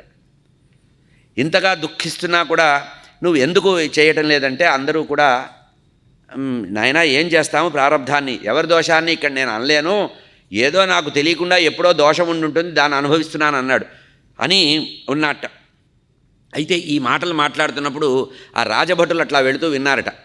ఇంత పెద్ద శిక్ష వేస్తే కుయ్యికై అనకుండా అట్లాగే ఉన్నాడు, అనుభవిస్తున్నాడు, ఎవరిని నిందించట్లేదు, మహాత్ముల్లాగా ఉన్నాడని రాజుగారి దగ్గరికి వెళ్ళి, అయ్యా గతంలో ఒక పెద్ద దొంగ కేసు వస్తే మీదాకా ఎందుకు, చిన్న కేసే కదా, దొమ్మి కేసు అని చెప్పి మేమే తీర్పు వేసేసాం, శిక్ష వేసేసాం, ఆయన చూడబోతే మహాత్ముల్లాగా ఉన్నాడు, దీనివల్ల మనకు ఏదన్నా ప్రమాదం వస్తుందేమో, కొంచెం దీనికి ఏమన్నా రెమెడీ ఆలోచించుకోండి అని చెప్పారు. వాళ్ళు కూడా ధర్మాత్ములే. రాజుగారు వెంటనే వచ్చి చూసి పరమధర్మాత్ముడు మాండవ్య మహాముని అని చెప్పి ఆ కొరతని తీంచి ఆ శూలాన్ని లాగాట. ఎందుకంటే తప్పు చేశాను కనుక అని చేసేటప్పటికీ ఆ శూలం సగంగా తెగిపోయి కొన మాత్రం ఇక్కడ ఉండిపోయిందిట, మిగతా భాగం మాత్రమే వచ్చింది, దాని పిడి వచ్చేసింది, పైది అట్లాగే ఉండిపోయింది. ఇట్లా మాండవ్య మహామునికి అణి అనేటువంటిది, అంటే శూలం యొక్క కొన మిగిలిపోయింది కనుక అణి మాండవ్యుడు అని పేరు వచ్చిందని. ఇది కూడా అంతే, పౌరుషనామం. మాండవ్య మహామునికి అణి మాండవ్యుడు అని వచ్చింది. సరే ఇదంతా అయిపోయింది. అయితే వెంటనే ఎప్పుడైతే వచ్చారో ఆయన యమధర్మరాజుని పిలిచాట, యమలోకానికి వెళ్ళాట. వెళ్ళి నేరుగా వెళ్ళి, ఏం పెద్ద మనిషి, నేను జీవితంలో చీమకు కూడా ఎప్పుడు ప్రమాదం చేసి అరగనే, జీవహింస అనేది చేయలేదే, మరి నాకు ఇటువంటి శిక్ష ఎందుకు వేసావు? నువ్వు సమవర్తి అంటారు కదా, నువ్వు తప్పులేదే శిక్ష వేయవు, కానీ నా జీవితంలో ఒకసారి వెనక్కి తిరిగి చూసుకుంటే నేను ఏ తప్పు చేసినట్టు నాకు కనపడలేదు, కానీ ఈరోజు ఎందుకు వచ్చింది అన్నారట. అంటే దానికి చెప్తున్నారు, అయ్యా ఏం లేదు, చిన్నప్పుడు బాల్యంలో నువ్వు ఏం చేశావు, ఈ గడ్డికి సంబంధించిన చిన్న చిన్న సూదులాగా ఉంటాయే ఆ తూనీగలకి వెనక తగిలిచ్చావు, ఆడుకుంటూ చిన్న గడ్డి సంబంధించిన పుల్లలు, ఆ పుల్లల్ని వాటికి దోపావు, ఆ కారణంగా నీకు ఇది వచ్చింది, నేను ప్రత్యేకంగా నీకు శిక్ష ఇచ్చింది ఏం లేదు అంటే. అప్పుడు ఆణిమాండవుడు ఒక మాట అంటున్నారు, అయ్యా రెక్కల పురుగులకి నేను గడ్డిపోసలతో నువ్వు వెనక నుంచి బంధించావని నా మీద నేరారోపణ చేస్తున్నావు, అప్పుడు నా వయసు ఎంత చెప్పమన్నాడు. అంటే ఇంత స్వల్పమైన పాపానికి అంత పెద్ద శిక్ష వేశావా అంటే మనం తెలియక చేసినటువంటి చిన్న చిన్న పాపాలే ఇంత మహాప్రమాదం జరుగుతాయి. అంటే మాండవ్య మహాముని చిన్నప్పుడు ఆడుకుంటూ చేసినటువంటి పనికే అంత పెద్ద పుణ్యాత్ముడికి ఇంత పెద్ద శిక్ష వచ్చిందంటే ఇక మనలాంటి వాళ్ళ పరిస్థితి అకౌంట్లో ఎన్ని పడతాయో, ఎన్ని శూలాల ఆరోపణ ఉంటాయో గమనించండి. జాగ్రత్తగా ఉండాలి, పశ్చాత్తాపం ఉండాలి, సదాచారం ఉండాలి. సదాచారం దాకా కొన్ని వెళ్ళిపోతాయి. అప్పుడు వెంటనే అంటున్నారు, కస్మిన్ కాలే యథోతత, నేను ఏ వయసులో ఆ పని చేశానో చెప్పమన్నారు. అంటే చిన్నతనంలే అన్నారట. ఇప్పుడు దొరికావని యమధర్మరాజుని పట్టుకొని అణిమాడవ్యుడు చెప్తున్నాడు, బాలోహి ద్వాదశాన్ వర్షాన్. అయ్యా ఒక విషయం గుర్తుపెట్టుకో, పుట్టినప్పుడు 12 సంవత్సరాల వరకు ధర్మం ఏమిటో, న్యాయం ఏమిటో, శాస్త్రం ఏమిటో, పుణ్యం ఏమిటో, పాపం ఏమిటో తెలియదు. అంతవరకు తెలియదు కనుక 12 సంవత్సరాల వయసు వచ్చే వరకు ఏది చేసినా పాపం రాకుండుగాక లోకలందరిలోకి ఆయన పాపం ఒక్క శూలాన్ని వేసుకొని మనకి ఇంత పెద్ద వరం ఇచ్చాడండి. మహాత్ములైన వాళ్ళు కష్టాన్ని అనుభవించి మనకు సుఖాన్ని ఇస్తారు. చూడండి, అణిమాండవ్యుడు శాసనం చేశాట, యమధర్మరాజు ఖబర్దార్, ఇప్పటి నుంచి 12 సంవత్సరాల లోపు ఎవరైనా పాపం చేస్తే ఆ పాపాన్ని బాల్యావస్థలో కొట్టేయి, తుడిచివేసేయి, రబ్బరిస్తున్నాను నీకు, తుడిచేయి, నీ చిత్రగుప్తుడికి చెప్పు 12 సంవత్సరాల్లోపు ఏ పాపం చేసినా.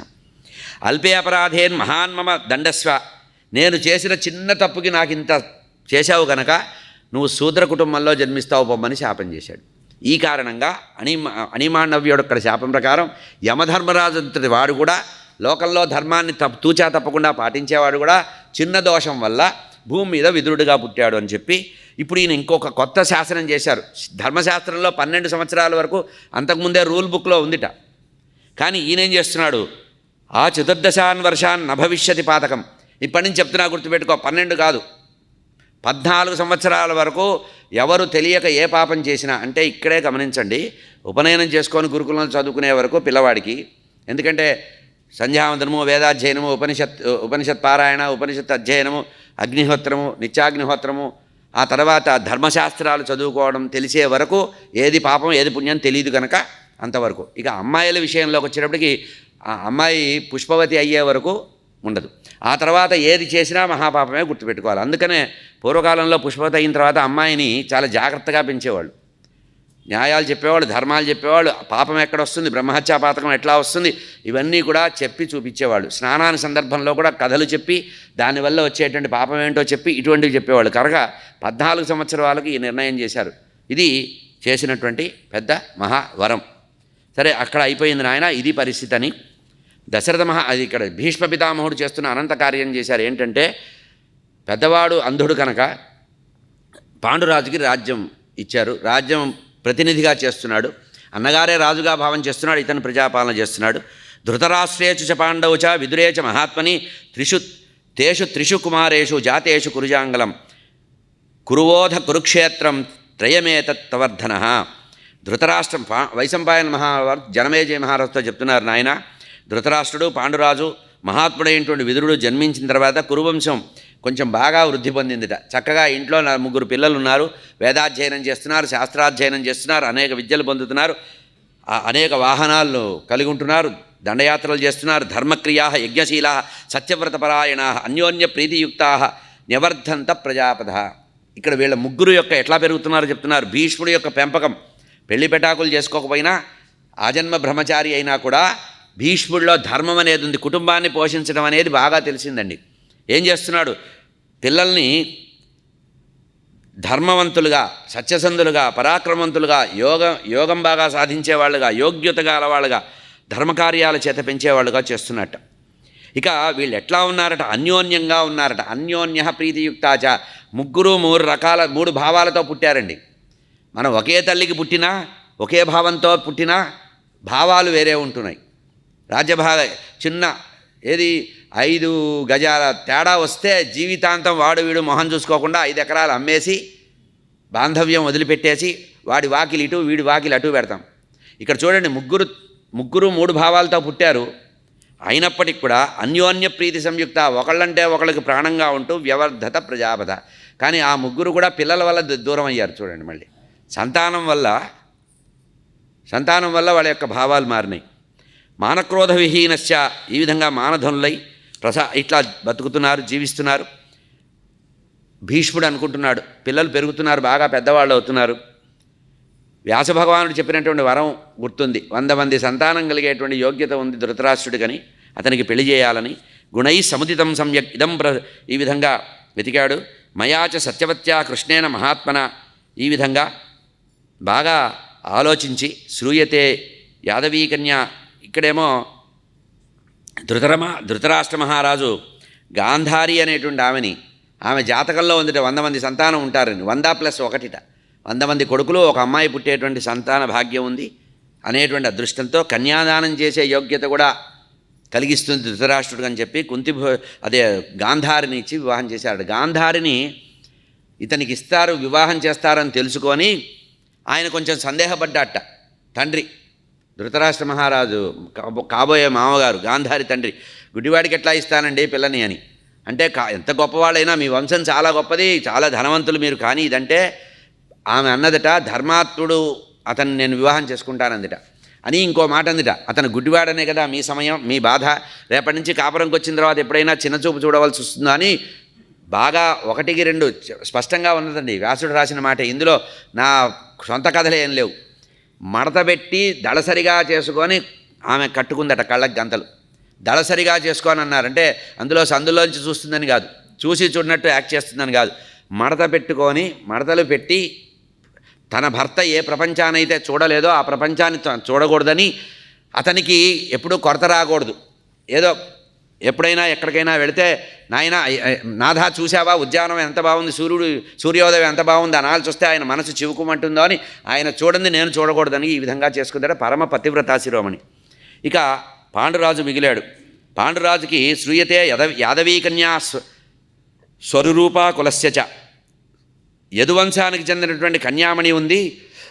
కుంతిభోజుడు యొక్క కుమార్తె, అంటే యదువంశంలో జన్మించిందట, వసుదేవుడి సోదరిగా జన్మించింది. కానీ కుంతిభోజుడు అనేటువంటి రాజుగారికి ఈ వసుదేవుడి తండ్రి ఒక వాగ్దానం చేశాట, మన ఇద్దరిలో ఎవరికి సంతానం ముందు కలిగితే వాళ్ళు ఇంకోళ్ళకి సంతానంగా భావన చేయాలని. నాకు మొట్టమొదట కలిగిన సంతానాన్ని నీకు ఇస్తాను, నీకు సంతానం లేరు కదా అన్నట్ట. అట్లా కుంతిభోజుడికి అమ్మాయి పుట్టింది, ఆయనకి అమ్మాయి పుడితే కుంతిభోజుడిని పెంచుకోమని ఇచ్చారట. ఈమె యథార్థంగా ఇక్కడ యాదవ వంశంలో పుట్టినప్పటికి కూడా, అందుకనే కృష్ణుడికి మేనత్త అయిన కారణం కుదురు ఇదన్నమాట. ఇక్కడి నుంచి అక్కడికి పెంపకానికి వెళ్ళింది. శ్రూయతే యాదవీకన్య, యదువంశంలో జన్మించినటువంటి ఆ కన్యామణి సుబలుడు యొక్క కుమార్తెగా పుట్టి అక్కడ కుంతిభోజుడికి పెంపకానికి వెళ్ళింది కనుక ఆమె చాలా మహాధర్మాత్మురాలని. కులీనా రూపవత్యస్య కన్యా పుత్ర సర్వశ, చాలా అందమైనది, రూపవతి, గుణవంతురాలు, క్షత్రియ శ్రేష్ఠురాలు అని చెప్పి ఆమెకి వివాహం చేయించారట. ఈ విధంగా కుంతీదేవిని పాండురాజుకి ఇచ్చి వివాహం చేశారు. ఆ తర్వాత మాద్రిని స్వయంవరంలో తెచ్చి భీష్ముడు ఇచ్చాడు. 2 భార్యలుంటే మంచిది. ఇక్కడ ధృతరాష్ట్రుడికేమో గాంధారితో పాటు ఒక వైశ్య కన్యతో వివాహం జరిగిందని, గాంధారరాజు కుమార్తె సుబలుడు కూతురు గాంధారిని ఇచ్చి ఆయనకు వివాహం చేశారు. తర్వాత ఆ కథంతా చెప్పుకుంటూ వస్తున్నారు. ఇక్కడ పాండవ జననం అనేటువంటిది మనం కథ అయినప్పటికీ దీనికి బేస్గా ఉండేటువంటిది కర్ణజననం కూడా చెప్పుకోవాలి.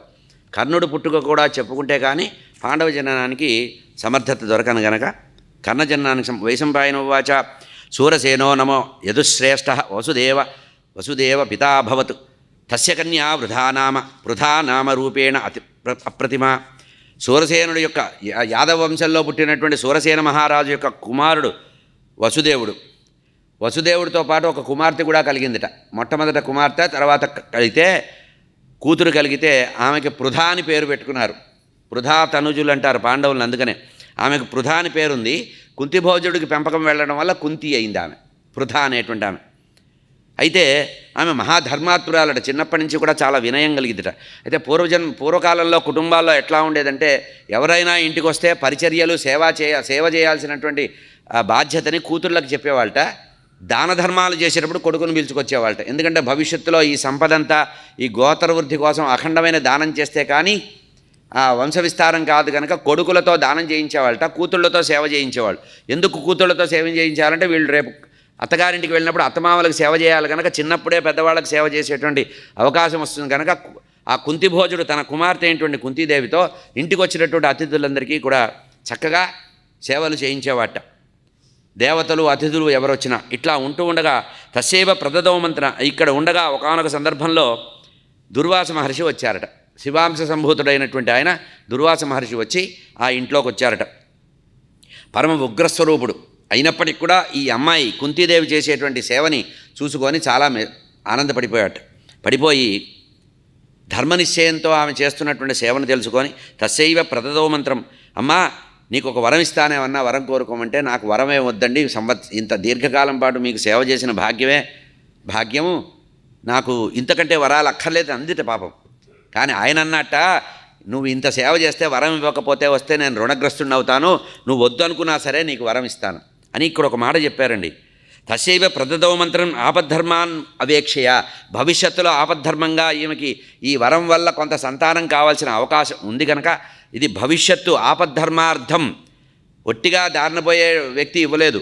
భవిష్యత్ దర్శనం చేసినటువంటి శంకర భగవానుడి యొక్క సాక్షాత్తు శివుడి యొక్క అంశావతారమైనటువంటి ఆ దుర్వాస మహాముని వద్దన్నా సరే తస్యైవ ప్రదదో మంత్రం ఎందుకు ఇచ్చాడు? ఆపద్ధర్మాన్ యవేక్షత, భవిష్యత్తులో ఆపద్ధర్మంగా ఈమెకి ఈ వరము యొక్క ఉపయోగం ఉంటుంది కనుక ఆభిచారికమైనటువంటి మంత్రాన్ని ఉపదేశించి వెళ్ళాట. ఆ మంత్రం ఇస్తూ ఒక మాట చెప్పాట, యం దేవం త్వమే తేవ మంత్రేణ, ఈ మంత్రం చేత ఉచ్చరించి నువ్వు ఏ దేవతను పిలిస్తే ఆ దేవత వచ్చి చేతులు కట్టుకొని నీ ఎదురుగా నిలబడతాడమ్మా. తస్య ప్రసాదేన పుత్రస్తవ భవిష్యతి, ఏ దేవత నువ్వు పిలిస్తే ఆ దేవత స్వయంగా వచ్చి నిన్ను అనుగ్రహించి వెళతాడు అని. తథాస్తేసా విప్రేణ కుంతీ కౌతూహల విహ్వల, వ్యాసభగవానుడు ఏది దాచిపెట్టలేదండి. మనకే అనుమానాలు వస్తున్నాయి కానీ వ్యాసభగవానుడు చాలా క్లియర్గా ఉన్నాడు, ఆయనకు అనుమానాలే లేవు. ఇక్కడ ఏం చెప్తున్నారంటే, ఆ విప్రయద్రుడు అంటే శంకరుల యొక్క అంశసంభూతుడైనటువంటి దుర్వాస మహర్షి ఆ మంత్రం ఇవ్వగానే మంత్రం ఇచ్చి వెళ్ళిపోయాట. ఏం ఊరుకోవచ్చు కదా, బాల్య చాపల్యం అనేది ఉంది ఆమె. కుంతి కౌతూహలాన్విత, కౌతూహలం చేత ఏదో మంత్రాలకు చింతకాయలు రాలుతాయా, దీని సంగతి ఏమిటో చూద్దామని చెప్పి ఒకసారి టెస్టింగ్ టూల్ పెట్టింది, మెల్లిగా టెస్ట్ చేసింది. ఏమంది, బయటకు వచ్చేసిందట, ఇంటి బయటికి బాల్కనీలోకి వచ్చింది, మేడ మీద అంతఃపురంలోకి వచ్చింది. దదర్శమా, చూసింది, అటు ఇటు చూసింది, ఎవరూ కనపడలా. ఎదురుగా పెద్దగా లోకసాక్షి కనపడ్డాడు సూర్యభగవానుడు. ఓహో ఈయనేదో బాగున్నాడు, పిలవకుండా వచ్చినట్టు పేరెంటంలాగా ఉన్నాడు అని పైకి ఒక్కసారి చూసిందిట. ఒక్కసారి అట్లా చూసి మంత్రం చదివిందిట. దదర్శతమాయాంతం భాస్కరం లోకభావన విస్మితాచ అనవద్యాంగి దృష్ట్వాతం, లోకభావనుడైనటువంటి సూర్యభగవాను చూసిందిట. అంతే, చూసింది, పెద్దగా ఏం చేయాల. ఆ మంత్రం మనసులో అనుకుంటోంది, మర్చిపోకుండా ఉంటామని. ఆ మంత్రాన్ని ఎవరైనా ఏదన్నా మనకి ఫోన్ నెంబర్ ఇచ్చినా లేకపోతే ఏదన్నా ఇచ్చినా, సరుకులు తెమ్మని 4 ఇచ్చినా మనసులో అనుకుంటూ ఉంటాంగా, అట్లా బాల్య చాపలం చేత ఆమె అనుకుంటూ బయటకు వచ్చి సూర్యభగవానుడు చూసిందిట. కుతూహలంతో చూసిందని చెప్పాడు ఇక్కడ, అది గుర్తుపెట్టుకోండి. బాల్య చాపల్యంతో కుతూహలంతో. వాల్మీకి కానీ వ్యాస భగవానుడు కానీ అబద్ధాలు రాయారండి. అక్కడ మనం రామాయణంలో మనం గమనిస్తే అహల్యాదేవి వచ్చిన ఇంద్రుడి విషయంలో దేవరాజ కుతూహలాత్ అన్నారు. వచ్చినవాడు ఇంద్రుడే అని తెలుసుకొని కుతూహలంతో, రాజు కదా, చక్రవర్తి, దేవలోకాధిపతి కదా అని ఒక రకమైన బాల్య చాపల్యం, ఆవిడికి చాపల్యం కలిగింది. దేవరాజ కుతూహలాత, దేవరాజు కదా ఆయన అని కుతూహలం కలిగిందని అక్కడ రాశారు వాల్మీకి. ఇక్కడ వ్యాస భగవానుడు రాస్తున్నాడు, కుంతి కౌతూహల విఫల, కౌతూహలం లోపల ఉండే ఉత్సాహంతో ఏమిటో అని చెప్పి చాపల్యంతో కుతూహల స్వభావంతో సూర్యభగవానుడిని చూసిందిట. చూసిందే తడవగా ఆయన దిగాడు. ఎందుకంటే మహాత్ముడైనటువంటి శంకర అంశసంభూతుడైనటువంటి ఆ దుర్వాసుడు యొక్క మాట తప్పు చేయకూడదు కనుక. తాం సమాసాద్య దేవస్తు బ్రూవి కిం కరవాణితే, అమ్మా నీకేం చెయ్యాలి అని అడిగాట వచ్చి. వెంటనే వచ్చి ఏం కావాలి, ఏం చెయ్యాలి? ఆహుతోపస్థితం భద్రే ఋషిమంత్రేణ చోదితం విద్ధిమాం పుత్రలాభాయ దేవ యశస్కరం. ఏం చెయ్యాలంటే, నువ్వు పిలవగానే వచ్చావు, ధన్యము. ఋషి ఇచ్చినటువంటి మంత్రం పనిచేస్తుందా లేదా, దాని ప్రేరణ ఎట్లా ఉంటుందా అని చూడాలని అనుకున్నాను. నాకు ఎటువంటి కోరికలు లేవు, నన్ను మన్నించమన్నట్టు అందిట. అదేమిటి, పిలవడం వరకే నీ బాధ్యత, తర్వాత అంతా నాది డ్యూటీ. అడగడమే నువ్వు మొదలు ఏదైతే ఉద్దేశంతో నన్ను పిలిచావో, నన్ను ఇంత దూరం సూర్యమండలం నుంచి ఆదిత్య మండలం నుంచి నేను ఇంత దూరం వచ్చింది ఏమిటి, ఏదో ఒక గిట్టుబాటు ఉండాలిగా. వచ్చినందుకు వరం ఇచ్చాడని లోకంలో అనుకోవాలి. ఒట్టిగా సూర్యుడు వచ్చాడు వెళ్ళిపోయాడంటే ఏమిటి? ఆహుతయిస్తాం, నన్ను నువ్వు పిలవగానే వచ్చాను కదా, నువ్వు ఋషిమంత్రాన్ని ప్రేరణ చేశావు, ఆ ఋషిమంత్రం వ్యర్థం కాకూడదు. నువ్వు వద్దనుకున్నా సరే. కశ్చిన్నే బ్రాహ్మణ ప్రాదాత్ వరం విద్యాత్య సకృతు తత్వజిజ్ఞాసయ ఆహ్వానం కృతవర్మే. శత్రుసంహారకర్త అయినటువంటి అతనితో చెప్తున్నారండి. ఇతను వైశంపాయనుల వారు చెప్తున్నారు జనమేజయ మహారాజుతో, నాయన ఒక బ్రాహ్మణుడు నాకు ఈ విద్యను ఉపదేశించాడు, అనుగ్రహించాను, పరీక్షించడానికి మాత్రమే నిన్ను ఆహ్వానించాను, నన్ను క్షమించు మహాప్రభు అని కాళ్ళు పట్టుకుందిట, బతిలాడిందిట. ఏతస్మిన్ అపరాధేన త్వాం శిరసాం ప్రసాదయేత్, నీ తలకాయ వంచి నీ పాదాలు పట్టుకొని నమస్కరిస్తున్నాను, నేను చేసినటువంటి మహా అపరాధాన్ని తప్పించు. స్త్రీలు చేసినటువంటి తప్పుల్ని మహాత్ములైన వాళ్ళు క్షమిస్తారు. స్త్రీలు వీలైనంత వరకు చాపల్యంతో ఉంటారని శాస్త్రం చెప్పింది. శిరసా ప్రసాదయే, నేను తల వంచుకొని నమస్కరిస్తున్నాను స్వామి, నన్ను అనుగ్రహించు, రక్షించు. సూర్యభగవానుడు అంటున్నాడు, వేదాహంతే సర్వవేద, అమ్మా నాకు అన్నీ తెలుసు. నీకు దుర్వాసాద్ వరం దదవు, దుర్వాస మహర్షి వరం ఇచ్చిన విషయము తెలుసు. నీకు చాపల్యం కలిగిన విషయం నాకు తెలుసు. నువ్వు హృదయపూర్వకంగా కోరుకోలేదనే విషయం కూడా నాకు తెలుసు. సత్యంచ భయదేవ, ఆ ఋషి చేసినటువంటి శాసనం ఏదైతే ఉందో, ఆయన ఇచ్చిన వరాన్ని నేను తప్పు చేయకూడదుగా. అంటే మహాత్ముల యొక్క మార్గాన్ని మనం తిరస్కారం చేయకూడదు, మహాత్ముల దూషణ చేయకూడదు. కనుక నాకు అన్నీ తెలుసమ్మా. అమోఘ దర్శనం మహ్యం, నా దర్శనం అనేది చాలా దుర్లభం. ఎక్కడో ఆకాశంలో చూస్తే దండం పెట్టుకోవాలి, అర్ఘ్యప్రదానం చేయాలి, కానీ నన్ను ప్రత్యేకంగా కోరకూడదు. కనుక అమోఘం దర్శనం, నా దర్శనం చాలా అమోఘమైనది. ఓ పిరికిదానా, నిష్ప్రయోజకరంగా నువ్వు అనవసరంగా పిలిచినప్పటికి కూడా ఇది భావి ప్రయోజనానికి చేకూరుతుంది, దీని వెనక భావి ప్రయోజనం చాలా ఎక్కువగా ఉంది అని చెప్పి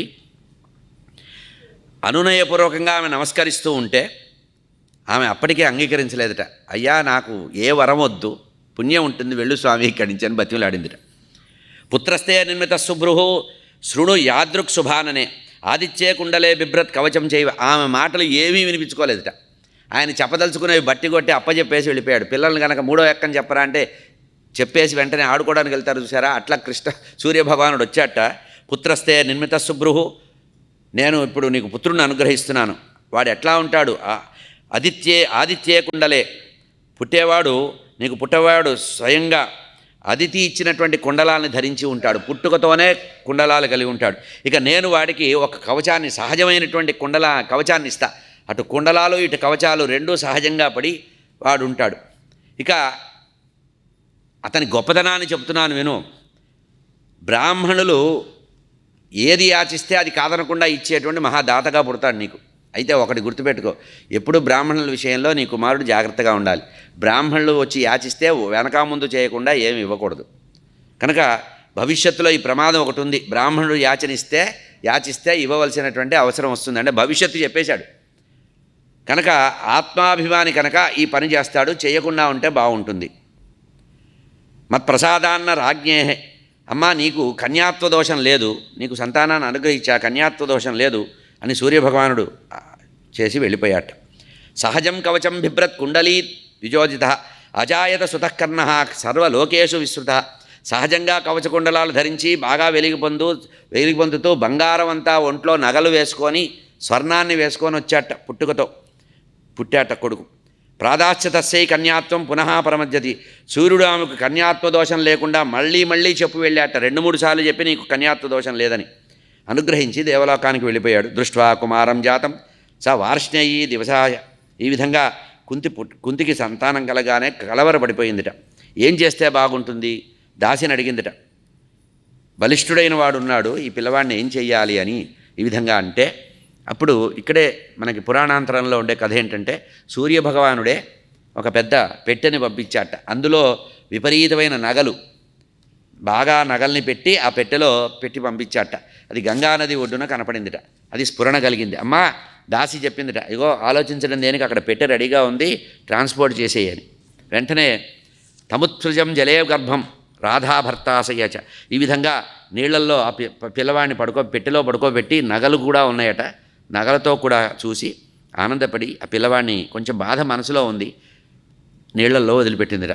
ఆ నీళ్లలో గంగానదిలో వెళుతుంటే దానిని సూతనందనుడైనటువంటి ఒక యశస్వి అయినటువంటి రాధాభర్త అతిరథుడు అనేటువంటి అతను, ఒక సూతుడు అంటే గుర్రాలని తోలేవాడు, రథాలని తోలేటువంటి సారథి, అతను పెంచుకోవడం మొదలుపెట్టాట. నామధేయం చక్రాతే తస్య బాలస్య తావుభౌ వసునా సహ జాతోయం వశుషేణో భవత్వితి. అతను పుట్టకతోనే బంగారాన్ని దగ్గర పెట్టుకొని పెట్టెలో బంగారంతో సహా పుట్టాడు కనుక వసు అంటే బంగారం, సంపద. అతనికి వశుషేణుడు అనే పేరు పెట్టారట. సహజంగా కవచకుండలాలు ఉన్నాయి కనుక కర్ణుడయ్యాడు, కానీ ఇతను బంగారాన్ని పట్టుకొని వచ్చాడు కనుక వసుసేనుడు అనేటువంటి వాడు వచ్చాడు, విక్రమంతుడయ్యాడు. అతను కర్ణుడి గొప్పతనం ఏంటంటే చిన్నప్పుడు సూర్యుడు ఆరాధన చేసేవాట, సూర్యారాధన చేసేవాట, నిరంతరము సూర్యారాధన చేసేవాడు. సర్వకాల సర్వావస్థల్లో జపం చేస్తూ ఉండేవాట సూర్యభగవానుడి గురించి. చేస్తూ ఆ జపం చేసే సమయంలో ఎవరు వచ్చినా బ్రాహ్మణులు వచ్చి ఏమడిగినా ఇచ్చేసేవాట, ఏమడిగినా కాదనకుండా ఇచ్చేసేవాట. తతకాలేతు కస్మిన్స్టిన్ స్వప్నాంతే కర్ణబర్భవీత్ అధో ఆదిత్యో బ్రాహ్మణో భూత్వ. భవిష్యత్తులో జరగబోయే విషయాన్ని ఇక్కడే చెప్పేస్తున్నారండి వ్యాస భగవానుడు. భవిష్యత్తులో సూర్యభగవానుడు ఒకసారి సూర్యభగవానుడు కల్లో కనపడ్డాట. అరే త్వరలో వస్తాడురా, ఒక బ్రాహ్మణ వేషంలో ఇంద్రుడు వస్తాడు, వాడు నీ కవచకుండలాలు అడుగుతాడు, ఎట్టి పరిస్థితిలో చస్తే ఇవ్వద్దురా అన్నాడు. ఇస్తే చస్తావు, చస్తే ఇవ్వద్దు. ఈయనన్నట్ట బాగానే ఉంది, శక్రోమాం విప్రరూపేణ యదివై ఆచితే ద్విజ. ఒకవేళ మీరు అన్నట్టు నాన్నగారు శక్రుడు అంటే ఇంద్రుడే గనక వచ్చి యాచిస్తే కథం చాస్మై దాస్యామి యథ. నేను ఇవ్వకుండా ఎట్లా ఉంటాననుకున్నారు? నాలో దాతృత్వాన్ని కలిగించింది మీరే కదా. కనుక విప్రాహ పూజ్యస్తు దేవానాం సతతం. బ్రాహ్మణులు సర్వకాల సర్వావస్థల్లో పూజించదగిన వాళ్ళు. వాళ్ళకి ఇవ్వడం వల్ల దారిద్ర్యం వస్తుంది కానీ, శాపం వస్తుంది కానీ, శరీరం పోతుందని కానీ నేను ఆలోచించలేను. ఈ ఒక్కటి తప్పించి ఇంకేదన్నా చెప్పండి వింటానన్నాడు. యద్యేవం శృణుమే వీర నాయన అని చెప్పారట. ఆయన చెప్పదలుచుకుని చెప్పాడు. అహో ఈ రకంగా అయిపోయిందండి. కుంతీదేవి పెరిగింది, పెద్దదయింది. కుంతీదేవికి వివాహం ఇందాక చెప్పినట్టుగా పాండురాజుతో వివాహం జరిగింది. ఆ తర్వాత మాద్రిని కూడా వివాహం చేసుకున్నారు. మన కథలో ఇప్పుడు పాండురాజుకి ఇద్దరు భార్యలు, కుంతి, మాద్రి. పాండవ జననం జరగాలి కనుక దానికి సంబంధించిన సంసిద్ధత. ఎందుకంటే ఇంతకుముందు చెప్పకపోతే ఇది అనుసంధానం కాదు కనుక ఇది సంబంధించిన విషయం. కుంతిభాజుడి యొక్క కుమార్తె చాలా గొప్పది అని తెలుసుకొని సింహదర్పం కలిగినటువంటి అతన్ని చూసి మోహించిందిట. ఆమె స్వయంగా మోహించిందిట. ఇక్కడ తమాషా ఏంటంటే ఇక్కడ భీష్ముడి పాత్ర లేదు. స్వయంవరం జరుగుతుందని వెళ్ళారు, పాండురాజే వెళ్ళాట స్వయంవరానికి. స్వయంగా వెళితే అంతమందిని చూసి ఇంతకంటే అందగాడు లేడు, ఇంతకంటే తేజవంతుడు లేడు, పరాక్రమవంతుడు లేడు. అతని భుజాలు అవి చూసి మహాపరాక్రమవంతుడు, తన్ని రక్షించగలడు, కుటుంబాన్ని రక్షించగలడు, వంశాన్ని పోషించుకోగలడని పటక్కున మెళ్ళలో దండ వేసేసి స్వయంవరం చేసేసుకుందిట సిగ్గుపడుతూనే. విరిడమానా సతి సజం. సిగ్గుపడుతూ కుంతీదేవి అతన్ని వరించిందిట. ఈ విధంగా కుంతిభోజుడి యొక్క కుమార్తె ప్రస్తుతం పాండురాజు యొక్క భార్యగా అయిందిట. ఆ తర్వాత దిగ్విజయ యాత్ర చేశాట పాండురాజు. అఖండమైనటువంటి పరాక్రమాలతో భీష్మ పితామహుడు సలహాలు పాటిస్తూ పాండురాజు ప్రజల్ని పరిపాలించేవాడు. అన్నగారిని కూర్చోబెట్టేవాడు, తానే పరిపాలించేవాట. ఇట్లా ఉంటూ ఉండగా ఒకానొక సందర్భంలో పూర్వై ప్రవర్తిదే కించిత్ కులస్యాత్మిన్. మన పూర్వీకులు రాజవంశంలో ఏర్పాటు చేసినటువంటి మర్యాద ప్రకారం వంశ విస్తారం గురించే భీష్ముడు ఆలోచిస్తున్నట్ట. ఇట్లా ఉంటూ ఉండగా ఒకానొక సందర్భంలో మద్రదేశానికి రాజైనటువంటి అతనున్నట్ట, మాద్రి యొక్క తండ్రి.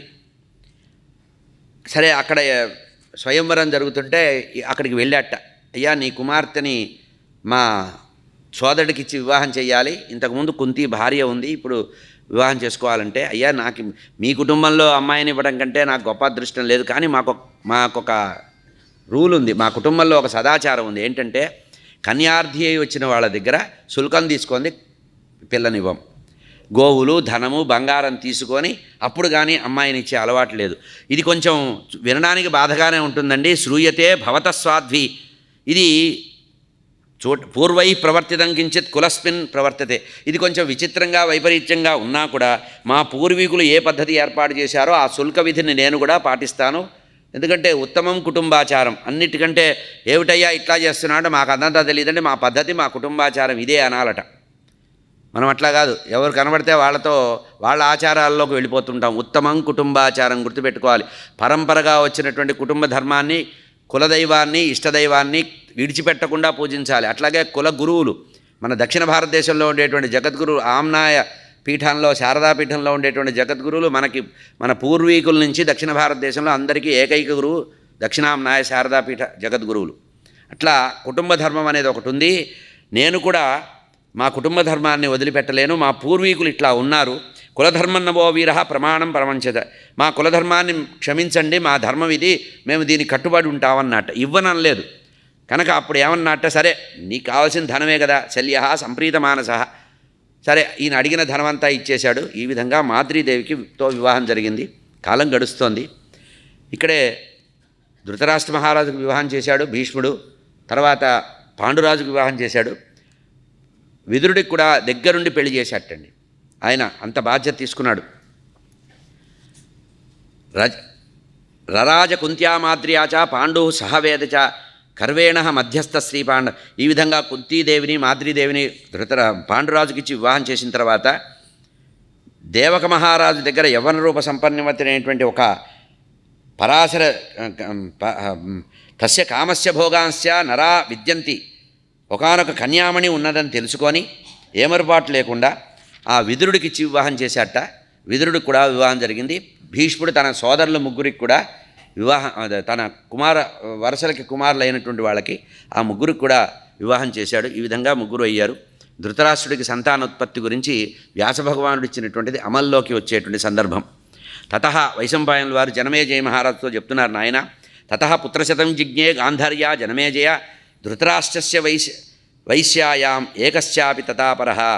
జనమేజయ మహారాజా, ఆ తర్వాత ధృతరాష్ట్ర మహారాజు గాంధారి యందు 11 మంది కొడుకులు పుట్టారట ధృతరాష్ట్ర మహారాజుకి. 100 మంది కుమారులు కలిగారయ్యా. వైశ్యజాతికి చెందినటువంటి మరొక భార్య ద్వారా కూడా ఒక కుమారుడు కలిగాడు అని ఆ కథని కూడా ప్రారంభిస్తూ చెప్తున్నారు. పాండురాజుకి కుంతి మాద్రి అనేటువంటి 2 భార్యలు ఉన్నారు. మహారథులైనటువంటి వారికి కూడా సంతానం పుట్టారని చెప్తే జనమేజయ మహారాజు అడుగుతున్నారు, ఇట్లా సంగ్రహంగా చెప్తే మాకేమర్థం అవుతుంది, వివరంగా చెప్పండి అంటే, కథం పుత్రశతం జజ్ఞే గాంధర్య. అయ్యా 100 మంది సంతానం కలిగారన్నారు, 100 మంది అని ఒక మాటతో చెప్తే అట్లా, దానికి వెనకేదో కొంచెం కథ ఉంటుంది కదా, కథ చెప్పండి అని అడిగాట. గాంధారిలో 100 మంది గాంధారి గర్భంలో 100 మంది ఎలా పుట్టారంటే కథంచైక. ఆ తర్వాత వైశ్య కన్యకి ధృతరాష్ట్రుడికి సంతానం కలిగిందన్నారు, దానికి కూడా చెప్పండి అంటే దానికి చెప్తున్నారు, నాయన వైశ్యకాంతయందు ధృతరాష్ట్ర మహారాజుకి ఒక కుమారుడు పుట్టాడు. వాడు పరమధర్మాత్ముటండి, తపోధనుట పుట్టాడు. అట్లా వివరాలు చెప్తున్నారు. వైశంపాయన ఉవాచ, నాయన కృష్ణద్వైపాయనుడు ఒకానొక సందర్భంలో ఆకలితో ఉండి, ఆకలి దప్పిక అలసట ఈ మూడిటితో ధృతరాష్ట్ర మహారాజు ఇంటికి వచ్చాట. ఎవరు? వేదవ్యాస భగవానుడు వచ్చి ఇంటికి వచ్చి, అమ్మ ఆకలి అవుతోంది, కొంచెం ఏదన్నా ఉంటే పెట్టమంటే చక్కగా అతనికి ఆతిథ్యం ఇచ్చిందిట. ఎవరు? గాంధారి. చక్కగా ఆతిథ్యం ఇచ్చేటప్పటికీ ఆ ఆతిథ్యాన్ని తీసుకున్నటువంటి ఆయన, అమ్మా నీకు వరం ఇస్తున్నాను, దగ్గరికి రా తల్లి అని, నీకు 100 మంది కొడుకులు ఒక కుమార్తె పుడతారని ఆశీర్వదించాట. వేదవ్యాస భగవానుడి యొక్క ఆశీర్వచనం వల్ల ఆమెకు 100 మంది సంతానం కలిగేటువంటి యోగ వచ్చింది. తతకాలేన సాగర్భ ధృతరాష్ట్రాధ గ్రహీత్. ఈ రకంగా వ్యాసభగవానుడి యొక్క అనుగ్రహంతో ఆ ధృతరాష్ట్ర మహారాజు ద్వారా గాంధారీదేవికి గర్భం వచ్చిందట. ఆ గర్భాన్ని 2 సంవత్సరాలు వహించిందిట ఆమె. సంవత్సర ద్వయంతో గాంధారీ గర్భధాహితం. గర్భవతి అయింది, 2 సంవత్సరాలు గర్భంలో ఉన్నారట.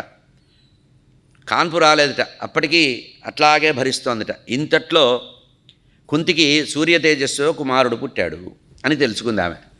అంటే అక్కడ ధర్మరాజు పుట్టాడు, ఇక్కడ కుంతిదేవికి ఇంకా గర్భవతి అయింది కానీ డెలివరీ రాలా. బాధపడుతూ ఈ కథను ముందు చెప్పి తర్వాత పాండవుల కథ చెప్తున్నారండి. ఆ వరుస మనం తప్పకూడదు కనుక చెప్తున్నా.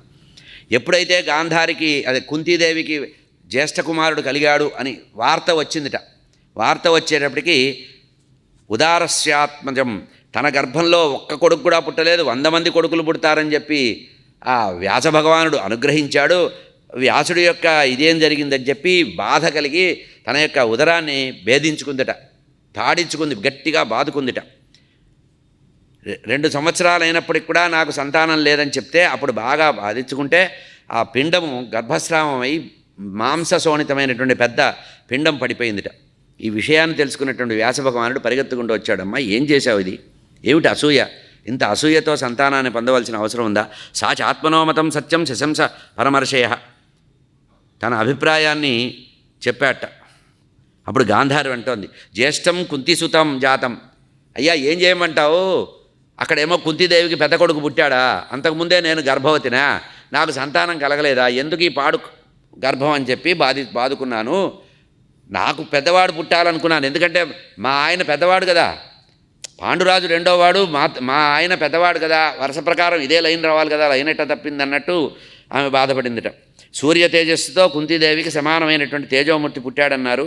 ఆ బాధని భరించలేక స్వామి నన్ను క్షమించు అంటే అప్పుడు వ్యాసభగవానుడు అంటాడు, ఏవమేతత్ సౌబలేయి, అమ్మా నేను ఇచ్చిన వరం తప్పదు. ఎందుకంటే నా జీవితంలో ఎప్పుడూ నేను అసత్యం అనేది మాట్లాడలా. ఇంతవరకు ఎప్పుడూ కూడా అసత్య సంభాషణ చేయని నాకు నా నోటి నుంచి అసత్యం రాదన్నారు. ఆ రకంగా వెంటనే ఏం చేశారట, నెయ్యి కడవలు తెప్పించమన్నారట. చక్కగా మంచి శ్రేష్టమైనటువంటి నెయ్యి తెప్పించమని 101 కడవలు తెప్పించి ఆ మాంసపిండాన్ని చిన్న చిన్న ముక్కలు చేసి దాంట్లో 100 కడవల్లో వేసి చివరి భాగాన్ని ఇంకొక కడవలో వేసి దీన్ని చక్కగా చల్లటి నీళ్లతో తడుపుతూ ఉండండి, జాగ్రత్తగా కాపాడుతూ ఉండండి, ఇప్పుడు ప్రమాదం రాకుండా చూసుకోండి అన్నారు. ఈ రకంగా 101 భాగాలు చేయబడ్డాయి గాంధారి యొక్క గర్భం. ఇక ఇక్కడే మళ్ళీ మర్చిపోతానేమని చెప్తున్నా, 100 మంది కుమార్తె కలిగింది కదా, ఆమె పేరు దుశ్శల. ఇక్కడ లోకంలో ఒక చిన్న ప్రచారం ఉంది, దుర్యోధనుడు దుశ్శాసనుడు అని పేరుంది కదా, అందరూ దూతో వస్తుంది అనుకుంటున్నారు. మనం ఇప్పుడు పేర్లు పెట్టుకున్నట్టు కాదు, అట్లా అంచప్రాస ఏమి లేదు. కేవలము కొంతమంది పేర్లే దకారంతో ఉన్నాయి. 100 మంది పేర్లు వరుసగా చెప్పేశారండి. ఇక్కడ 100 మంది పేర్లు చెప్పారు. అందులో వికర్ణుడు అనేవాడు కూడా దుర్యోధనుడు యొక్క సోదరుడే. మొట్టమొదటి వాళ్ళిద్దరూ మనకు కలుస్తున్నారు, చెల్లెలు కూడా కలిసింది దుశ్శల అని. దుర్యోధనుడు దుశ్శాసనుడు దుశ్శల ఉంది, మధ్యలో వికర్ణుడు మొదలైనటువంటి వాళ్ళందరూ ఉన్నారు. దుర్యోధనో యుయుత్సువు అంటే వైశ్యకి జన్మించిన వాడండి. దుర్యోధనుడు, యుయుత్సుడు, దుశ్శాసనుడు, దుస్సుహుడు, దుశ్శలుడు, జలసంధుడు, సముడు, సుబహుడు, విందుడు, ఇట్లా 100 మంది ప్లస్ అమ్మాయి కలిగారు. ఇక్కడ కాలం ఎట్లా గడిచిందంటే సుఖంగా ఉన్నంత వరకు ఏమి జరగదు. ఇక్కడ ధర్మరాజు పుట్టుకకు ముందు జరిగిన కథని తర్వాత అధ్యాయంలో చెప్తున్నారు. జనమేజయ మహారాజుడు కతితో ధార్తరాష్ట్రానాం ఆర్షాహ సంభవ ఉత్తమం. సరే బాగుందయ్యా, ధృతరాష్ట్ర మహారాజుకు సంతానం కలిగారన్నారు, వాళ్ళ పేర్లు కూడా విన్నాం, అన్నీ బాగానే ఉన్నాయి. మరి పాండురాజుకు సంతానం కలిగారంటే వైశంపాయన వారు రాజా మహారణ్యే మృగవ్యాలత. పాండురాజుకు ఒక చిన్న వ్యసనం ఉండేది, ఎప్పుడూ కూడా అరణ్యంలో వేట చేయడం అనేది ఉండేది. ఒకరోజు వేట కోసం వెళ్ళాడు. వేట కోసం వెళితే అనుకోకుండా అక్కడ ఎంతసేపటికి కూడా ఒక మృగం కూడా కనపడలేదు. ఎంత వెతికినా దొరకలేదు. చివరికి అలసిపోయి నిస్పృహతో దురాశతో ఇంతవరకు నిరాశతో నాకు ఇంతవరకు కూడా నేను ఎప్పుడు ప్రయత్నం చేసినా వ్యర్థం కాలేదు, అది ఈరోజు ఇట్లా కలిగింది అని చెప్పి బాధపడుతూ అనుకోకుండా చెట్ల పొదల్లో మృగ రూపంలో ఉండేటువంటి మిథునము జంటని చూశాట. అబ్బా నాకు పండగ దొరికింది, ఒకేసారి బంపర్ లాటరీ ఇద్దరు అని చెప్పి బాణం వేసి కొట్టాట. అది కర్మగాలు ఏం జరిగింది, ఒకానొక కిందముడు అనేటువంటి ముని తపస్సు చేసి యోగ సాధన చేసి వేదాంతాన్ని విని తాను మానవ రూపంలో క్రీడిస్తే ఎక్కడైనా లోకంలో అపవాదం కలుగుతుందో నీకు ఇదేం పోయే కాలం అంటారని మృగరూపధాన చేసి మైథునాన్ని ఆచరిస్తున్నట్ట. అయ్యా ఈ విధంగా ఈ ప్రమాదం వల్ల వాళ్ళు కిందముడు అనేటువంటి మహాముని ఎందుకు ఈ పని చేశాడంటే తపోదీక్షితుడు కనుక మానవ శరీరంతో ఇటువంటి కామవికారం పొందితే లోకంలో నింద్యం అవుతుందని మృగరూపంలో చేశాను కనుక నాకు ఇది సమస్య వచ్చిందన్నారు. వాళ్ళిద్దరూ కూడా మృగరూపంలో ఉండేవాళ్ళు. ఆ మృగరూపంలో ఉండేటువంటి శరీరాన్ని వదిలిపెడుతూ శాపం ఇచ్చారు. ఏ మైథున కృత్యంలో అయితే సంసార తాపత్రయంలో ఉన్నప్పుడు కామభోగం పొందే సందర్భంలో నేను ఈ విధంగా శరీరాన్ని వదిలానో మాకు ఏ విధంగా భంగం కలిగించావో భవిష్యత్తులో నువ్వు గనక ఈ రకంగా దాంపత్య ధర్మాన్ని ఆచరిస్తే నువ్వు కూడా చస్తావు పొమ్మన్నారు. ఈ రకంగా ఈ విషయాన్ని తెలుసుకొని ధర్మాత్ముడైన పాండురాజు అక్కడి నుంచి వానప్రస్థాశ్రమాన్ని ఆచరిస్తున్నాడు. అయితే అడవికి వెళ్ళిపోతాను, రాజ్యం వదిలిపెడతాను, ఇక్కడ ఉంటే ఈ తినే పదార్థాల వల్ల శరీరం వ్యామోహాలకు గురవుతుందని నేను అరణ్యంలోకి వెళ్తాను, వానప్రస్థ ఆశ్రమాన్ని స్వీకరిస్తానన్నారు. వీళ్ళన్నారు భార్యలిద్దరూ మీరు వండుకొని చేయగాల్చుకోవడం ఎట్లా, మేము వస్తాం సహాయం చేస్తాం, మేమేం చేయం, దూరంగా ఉంటాం, మీ వానప్రస్థ ధర్మానికి మేము ఎటువంటి వ్యతిరేకం చేయము, చక్కగా వండి వడ్డిస్తాం, సుఖపడండి, హాయిగా శరీరాన్ని గడపండి, మిమ్మల్ని సేవ చేసుకునే అవకాశం ఇవ్వండి అంటే కాదు అనలేకపోయాట. ప్రారంధం అనేది అది. ఇట్లా ఉంటే ఆ పాండురాజు బయలుదేరాడు. అక్కడి నుంచి అరణ్యంలో చక్కగా ఉంటున్నాడు. ఇట్లా ఉంటుంటే అనుకోకుండా ఏం జరిగింది, ఒకానొక సందర్భంలో వసంత ఋతువు వచ్చిందట. కుంతీదేవి ఏదో పనుల కోసం ఎక్కడికో వెళ్ళిందిట. ఇంట్లో మాద్రి ఒకతే ఉందిట. ఒక పక్క నుంచి వసంత ఋతువు వచ్చింది. చక్కగా స్నానం చేసి తలంటి పోసుకొని చక్కగా తయారయ్యి కస్తూరి అది పూసుకొని కనపడిందిట పాండురాజుకి భార్య. ఆ పూర్వజన్మలో ఉండేటువంటి ఏ ప్రారంధమో ఏదో శాపవశాత్తు ఆమెని మోహించాట. ఎప్పుడైతే ఆమెని కలవడానికి జరిగిందో వెంటనే మునిశాపం వచ్చి అతను శరీరాన్ని వదలవలసినటువంటి పరిస్థితి వచ్చింది. దీనికి ఇక్కడే ఇంతకు ముందు చెప్పినటువంటి విషయం, అంటే శరీరాన్ని వదిలే సందర్భం ఇది. ఇంతకు ముందు ఏం జరిగిందంటే, అంటే కలవకూడదని చాలా రోజులు ప్రతీక్షిస్తున్నాడండి. వానప్రస్థాశ్రమంలో ఉన్నాడు, కానీ అక్కడ వాళ్ళకి సంతానం కలిగింది, ఇక్కడ వీళ్ళ సంతానం కలిగిందని అరణ్యంలో వింటూ వింటూ పితృదేవతల గురించి ఎవరో వెళుతున్నారట, ఎవరో ఏదో యాత్రలకు వెళుతున్నారట. తీర్థయాత్రలకు ఎందుకు వెళ్తున్నారంటే మోక్షార్థం వెళ్తున్నానన్నారట. అంటే నేను వస్తానంటే అపుత్రస్య గతిర్నాస్తి, నువ్వు పనికిరావు, నీకు మోక్షం లేదు, సంతానం లేదు కనుక అన్నారట. ఈ మాటను తెలుసుకొని బాధపడుతూ నాకు సంతానం లేదు కదా, ఏం చేయాలని బాధపడుతుంటే అప్పుడు భార్యలిద్దరూ దూరంగా ఉన్నప్పటికీ కూడా వాళ్ళతో అన్నట్ట, నా కర్మ కాలింది, నాకు సంతానం లేదు, సంతానం లేకపోతే దేవలోకంలో పితృదేవతల యొక్క వరుసలో మమ్మల్ని చేరనివ్వరు, నా విచ్ఛిన్నం అవుతుంది, నాకు ఏది చేరదు, ఏం చేయాలంటే అప్పుడు మెల్లిగా కుంతీదేవి చెప్పిందట, నాకు చిన్నప్పుడు ఇట్లా వరం ఉంది, ఆ వరం ప్రకారం నేను ఆ వరాన్ని ఇచ్చేస్తానంటే అప్పుడు ఆ వరాన్ని తలుచుకొని నీవు నా పట్ల దయచూడు అన్నట్ట కుంతీదేవితో. అయ్యయ్యో అట్లా అనకూడదు, ఎప్పుడూ కూడా స్త్రీలను ఈ విధంగా అనకూడదు, స్త్రీలకు ఈ విధంగా అంటే చాలా ప్రమాదం అవుతుంది, కనుక మీరు ఆదేశించాలి, పుత్రదర్శనం అనేది నీ కోరిక ఉంది కదా. నేను ఈ మాట అంటోందండి, ఏమంటే మహాత్ములైనటువంటి వాళ్ళు ఎప్పుడూ కూడా భర్తలు భార్యల్ని ప్రార్థించకూడదు. అధర్మ సుమహానేష స్త్రీణాం భరతసత్తమ యత్ ప్రసాదయేద్ భర్తారం ప్రసాదయ శృణుచేదం మహాబాహో మహాప్రీతికరం వచః. నాథ, భర్తలెప్పుడూ కూడా భార్యల్ని బతిమలాడకూడదు, బతిమలాడితే వారి యొక్క ఆయుష్ క్షీణం అవుతుంది, కనుక ఆదేశించాలి, సేవ చేయించుకోవాలి, ఇది అధర్మం. నీకు ఇష్టమైనటువంటి ఒక మంచి మాట చెప్తాను, ఇప్పుడు విను. నా చిన్నతనంలో అతిథి పూజ చేసి సేవ చేసి 1 సంవత్సరం సేవ చేస్తే దుర్వాస మహాముని నాకు ఇట్లా అనుగ్రహం ఇచ్చాడు, కనుక ఈ అవకాశం ఉందంటే అప్పుడు సంతోషపడిపోయాట. నీ మంత్రప్రభావంతో ధర్మాన్ని ఆచరిద్దాం. యం దేవం త్వమేవ, ఏ దేవతను నువ్వు పిలుస్తావో ఆ దేవత నీకు సహాయంగా వస్తారు, అనుగ్రహిస్తారు అన్నారంటే, మీరు ఒకవేళ ఇష్టం ఉంటే ఈ రకంగా మనకి ఇది ఉంది అని అక్కడే చెప్పారు. భవిష్యత్తులో ఈ వీడికి ఆపద్ధర్మంగా పనికొస్తుందని దుర్వాస మహర్షి ఇచ్చాట. అప్పుడేదో చపల చిత్తం కోసం కాదు, ఇప్పుడు పాండురాజుకి ఈ సమస్య వస్తుంది కనుక ఫ్యూచర్లో తెలుసుకుని, అంటే భవిష్య దర్శనం చేయగలిగినటువంటి వాళ్ళు కనుక మహాత్ములు. శంకర అందుకనే చెప్పాను, మహాభారతంలో శంకరుడే వెంట నడుపుతూ ఉంటాడు కథనంతా. శంకర అంశసంభూతుడైనటువంటి దుర్వాస మహాముని ఈ విధంగా వచ్చారు. బ్రాహ్మణస్య వచస్తత్యం తస్య లోకాయగంధ. ఈ విషయాన్ని నమ్మినటువంటి నేను ఇది ఉంది అంటే అప్పుడు అంటున్నాడు, ధర్మస్య అనుగృహీతోస్మి, నేను ధన్యుణ్ణయ్యాను, నాకు అనుగ్రహం ఇవ్వు, పుత్రానుగ్రహాన్ని ఇవ్వు అని యమధర్మరాజును ఆహ్వానించమన్నారు. ఎందుకంటే ధర్మంగా ధర్మ సంతానాన్ని పొందాలి కనుక ఆ ధర్మదేవతే మనకు సంతానంగా రావాలని.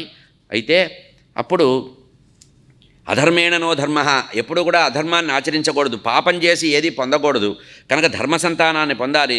లోకంలో లోభం పనికిరాదు. కురువంశవర్ధనుడైనటువంటి ధర్మాత్ముడు పుట్టాలంటే అప్పుడు యమధర్మరాజుని ప్రార్థించి భర్తకి 3 సార్లు ప్రదక్షిణం చేసి నమస్కారం చేసి ఆ ధర్మదేవతను ప్రార్థిస్తే ఆ ధర్మదేవత యమధర్మరాజు వచ్చి ఏం కావాలి అంటే అప్పుడు పాండురాజు యొక్క కోరిక చెప్తే, నా అంశతో ఒకతను జన్మిస్తాడు, శుచిస్మితుడు అవుతాడు, చాలా గొప్పవాడవుతాడు, స్థిరమైనటువంటి నిర్ణయం తీసుకుంటాడు, ధర్మం మీద స్థిరంగా నిలబడతాడు, కనుక అతన్ని యుధిష్ఠిరుడు అనేటువంటి పేరుతో వస్తుందని ఈ విధంగా వచ్చినటువంటి ధర్మదేవతకు పూజ చేస్తే ఆ దుర్వాసుడి యొక్క మంత్రప్రభావంతో ఆమెకి చంద్రుడు జ్యేష్ఠ నక్షత్రంలో ఉండి సూర్యుడు తులారాశిలో ఉన్నప్పుడు శుక్లపక్షం పంచమి రోజున 8వ అష్టమ లగ్నంలో అభిజిత్ లగ్నంలో కుంతీదేవికి ఉత్తమమైనటువంటి కుమారుడు కలిగాట. ఆ కుమారుడు పుట్టగానే అశరీరవాణి మాట్లాడిందిటండి. ఎందుకు ఈ మాట చెప్తున్నానంటే ధర్మ సంతానం కనుకనే వేరు ఆలోచనలు చేయకూడదు. ఎందుకంటే అశరీరవాణి పలకడం అంటే ధర్మదేవత అనుగ్రహం ఇవ్వడం అశరీరవాణి. ఏష ధర్మ భృతాం శ్రేష్ఠ భవిష్యతి నరోత్తమ, ఈమె గర్భంలో పుట్టబోయేవాడు ధర్మాత్ముడు అవుతాడు. విక్రాంత సత్యవాక్ తేజ, ఎప్పుడూ కూడా సత్యమే మాట్లాడేవాడు అవుతాడు. రాజా పృథ్వ్యాం భవిష్యతి యుధిష్ఠిర ఇది ఖ్యాత, స్థిరమైన నిర్ణయం ధర్మం మీద ఉంటాడు కనుక ఇతడు యుధిష్ఠిరుడు అనేటువంటి పేరుతో ఉంటాడు అని చెప్పారట. సరే, ధర్మాత్ముడైనటువంటి వాడు పుట్టాడు. అప్పుడు కొంతకాలం ఇతను పుట్టాడు, ఇతనికి బారసాల చేశారు, అంతా అయిపోయింది. ఇతను పుట్టిన తర్వాత అక్కడ మొట్టమొదటి సంతానం కలిగాట. ధర్మరాజు తర్వాత దుర్యోధనుడు పుట్టాడు కనుక ధర్మరాజు ఉభయ కుటుంబాలకి పెద్దవాడు. ఉభయ వంశాలు అన్నదమ్ములు ఇద్దరికి కూడా ధృతరాష్ట్రుడు పాండురాజు ఇద్దరు చూస్తే వాళ్ళల్లో పెద్ద కొడుకు ధర్మరాజే. ధర్మరాజు తర్వాత పుట్టినవాడే దుర్యోధనుడు. అప్పుడు తీరిగ్గా కూర్చొని అతను అంటున్నాడు, పాండురాజు అంటున్నాడు కుంతీదేవితో, బాగానే ఉంది, పుట్టినవాడు ధర్మాత్ముడు, నియమంగా ఉంటాడు, స్థిరంగా ఉంటాడు అంటున్నారు. కేవలం ధర్మం పనికిరాదు, ధర్మంగా ఉంటే ధర్మానికి బలం కూడా తోడు కావాలి. కనుక కుంతి పుణ్యం ఉంటుంది, నీకు ఎటు ఒక దారి ఉంది కదా, ధర్మదేవతను పిలిచావు, మహాబలము, లోకంలో అందరికంటే బలవంతుడు ఎవరు? వాయుదేవుడు. కనుక వాయుదేవుడిని ప్రార్థించంటే భర్తకి నమస్కరించి 3 సార్లు ప్రదక్షించి వాయుదేవుడిని ప్రార్థిస్తే, ఆ వాయుదేవుడిని ఆహ్వానిస్తే తతస్థాగతో వాయు మృగరూఢో మహాబల, మృగాధిరూఢుడై వచ్చాట. మహాబలవంతుడైనటువంటి ఆ వాయుదేవుడు మృగాన్ని ఎక్కొచ్చాట, లేడిని ఎక్కొచ్చాట, ఆయన వాహనం. నీ మనస్సులో ఏం కోరికో చెప్పమంటే సా లజ్జా విఫల తల వంచుకొని భర్తనే తలుచుకుంటూ భర్తతో చెప్తున్నట్టుగా, భర్తతో మాట్లాడుతున్నట్టుగానే కుంతీదేవి చెప్పిందట, మహాబలవంతుడైనటువంటి వాడు నీ యొక్క శక్తియుక్తులతో నాకు ఒక కుమారుడు కావాలంటే.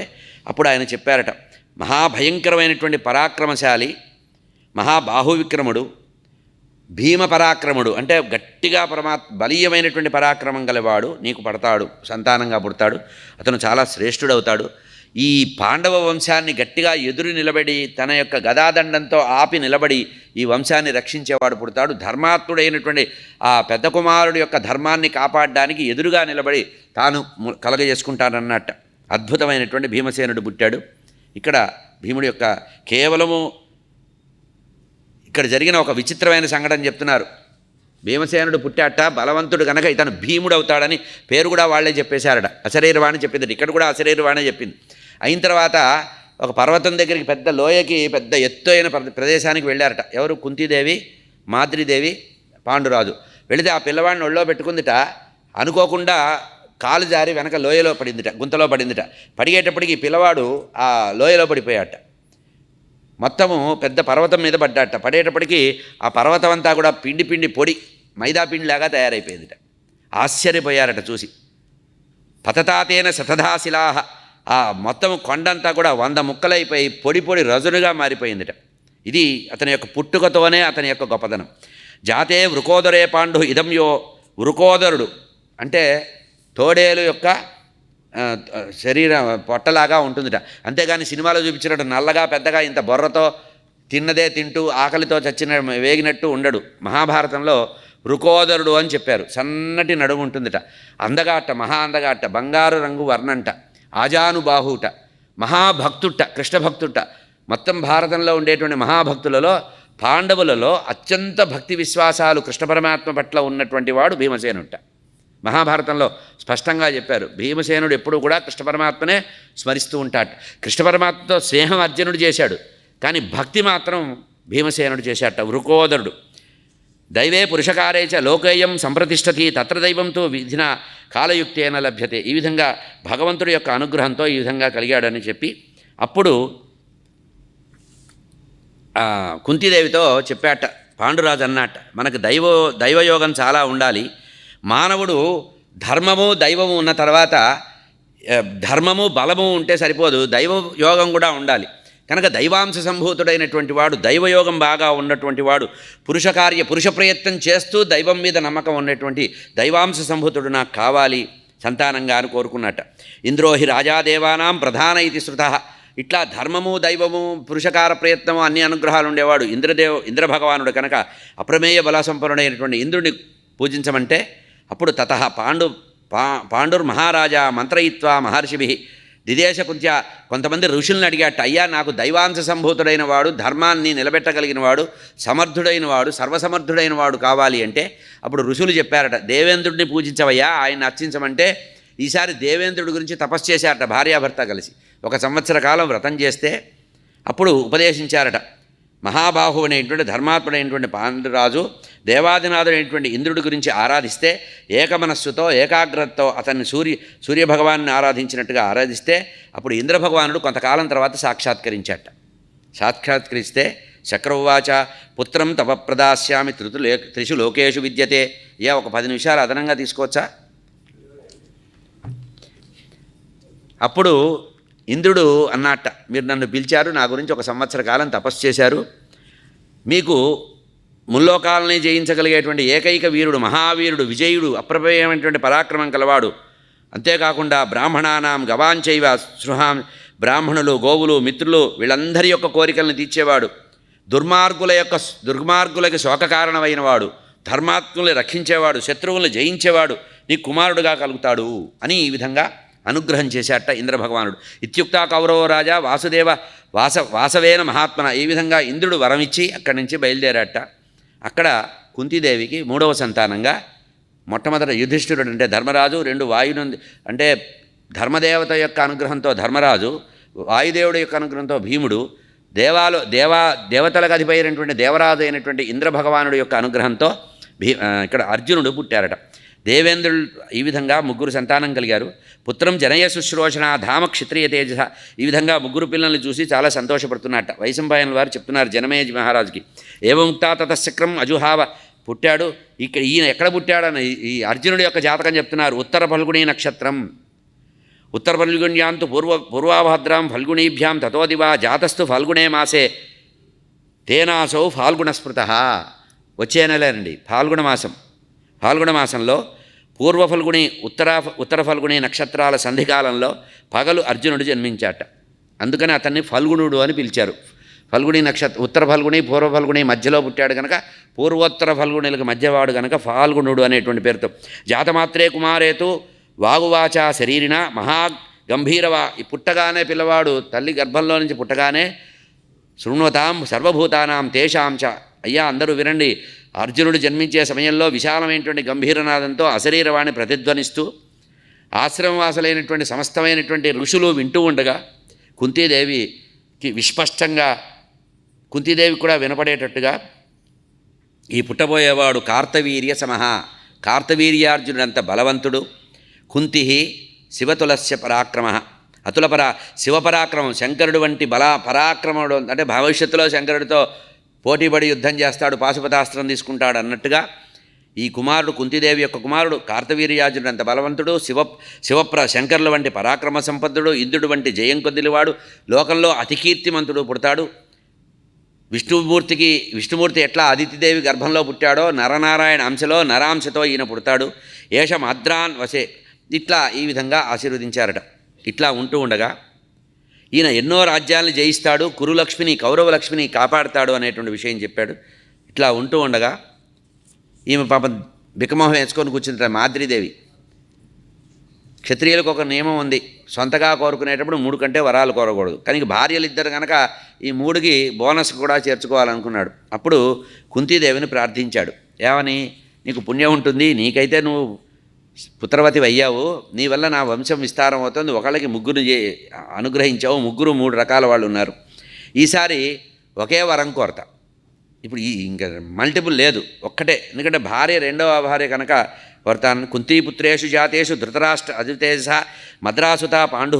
ఈ విధంగా మాద్రీదేవి ద్వారా సంతానాన్ని ఇవ్వాలనుకుంటే అప్పుడు ఆమె ఏం చేసిందట, కుంతీదేవి అశ్వినీ దేవతల్ని ప్రార్థించిందట. అశ్వినీ దేవతల్ని ప్రార్థించి, అయ్యా మా సవితికి, మా చెల్లెలకి సంతానాన్ని అనుగ్రహించమని కోరిందట. వాళ్ళు కమలల్ని అనుగ్రహించారట. వాళ్ళు అశ్వినీ దేవతల యొక్క కుమారులు, అతి తేజవంతులట, ఎంత అందగాళ్ళోట. ఎప్పుడూ కూడా కుంతీదేవి ఎక్కువగా ప్రేమించేదిట అందాల్లో వీళ్ళిద్దరు. నా కులహ, ఆ కులంలో అంటే మానవ కులంలో అంత అందమైన వాడు లేట. సహదేవుడు అరివీర భయం కొట్ట, అటువంటి వాళ్ళు నకుల సహదేవులు కలిగారు. ఈ విధంగా కలిగితే ఆశ్చర్యకరమైన విషయం ఏంటంటే ఆ తర్వాత శాపం రావడం, వసంత ఋతువు రావడం, మాద్రీదేవి మోహానురాగానికి గురైతే పాండురాజు శరీరాన్ని వదలవలసి వచ్చింది. పిల్లలనైతే 5గురిని కన్నది, కానీ పోటీ పడ్డారట. ఇద్దరు సవతులు పోటీ పడ్డారట.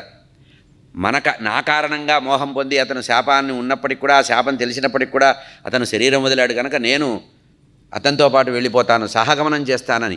కుంతి అందిట, పిచ్చిదానా, నువ్వు వయసులో చిన్నదానివి, పిల్లల్ని ఓపిక పెంచడానికి వయసు ఉంది, నేను నీకంటే పెద్దదాన్ని, నేను వెళ్ళిపోతానని పోటీ పడ్డారట. ఇద్దరు ధర్మం విషయంలో పోటీ పడ్డారట. అంటే అప్పుడు మాద్రీదేవి ఒక మాట అందిట, నువ్వు వెళ్ళిపోయి నేనుంటే నాలో అసూయ ద్వేషము, నేను వాళ్ళు నా పిల్లలు నీ పిల్లలు అనే భావం ఉంటుంది.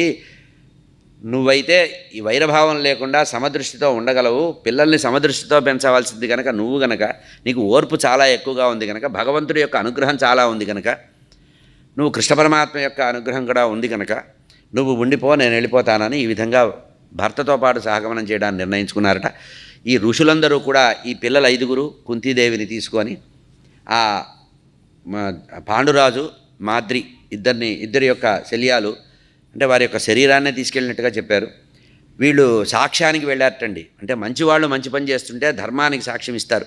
వెళ్ళి భీష్ముడి దగ్గరికి వెళ్ళి చెప్పారట, అయ్యా పాండు మహారాజుకి దేవతల యొక్క వరంతో ధర్మరాజు, భీముడు, అర్జునుడు, నకులు, సహదేవుడు పుట్టారు. ఇది శాపం అనేది ఒకటి ఉంది, మీకు తెలుసు కదా, అందుకనే వానప్రస్థాశ్రమం చేశారు. ఆ శాపం అనేది ఏదో రకంగా మనిషిని ముంచివేయాలి కనుక శాపం వల్లనే పోయాడు, కానీ పాండురాజు చెడ్డవాడని కాదు.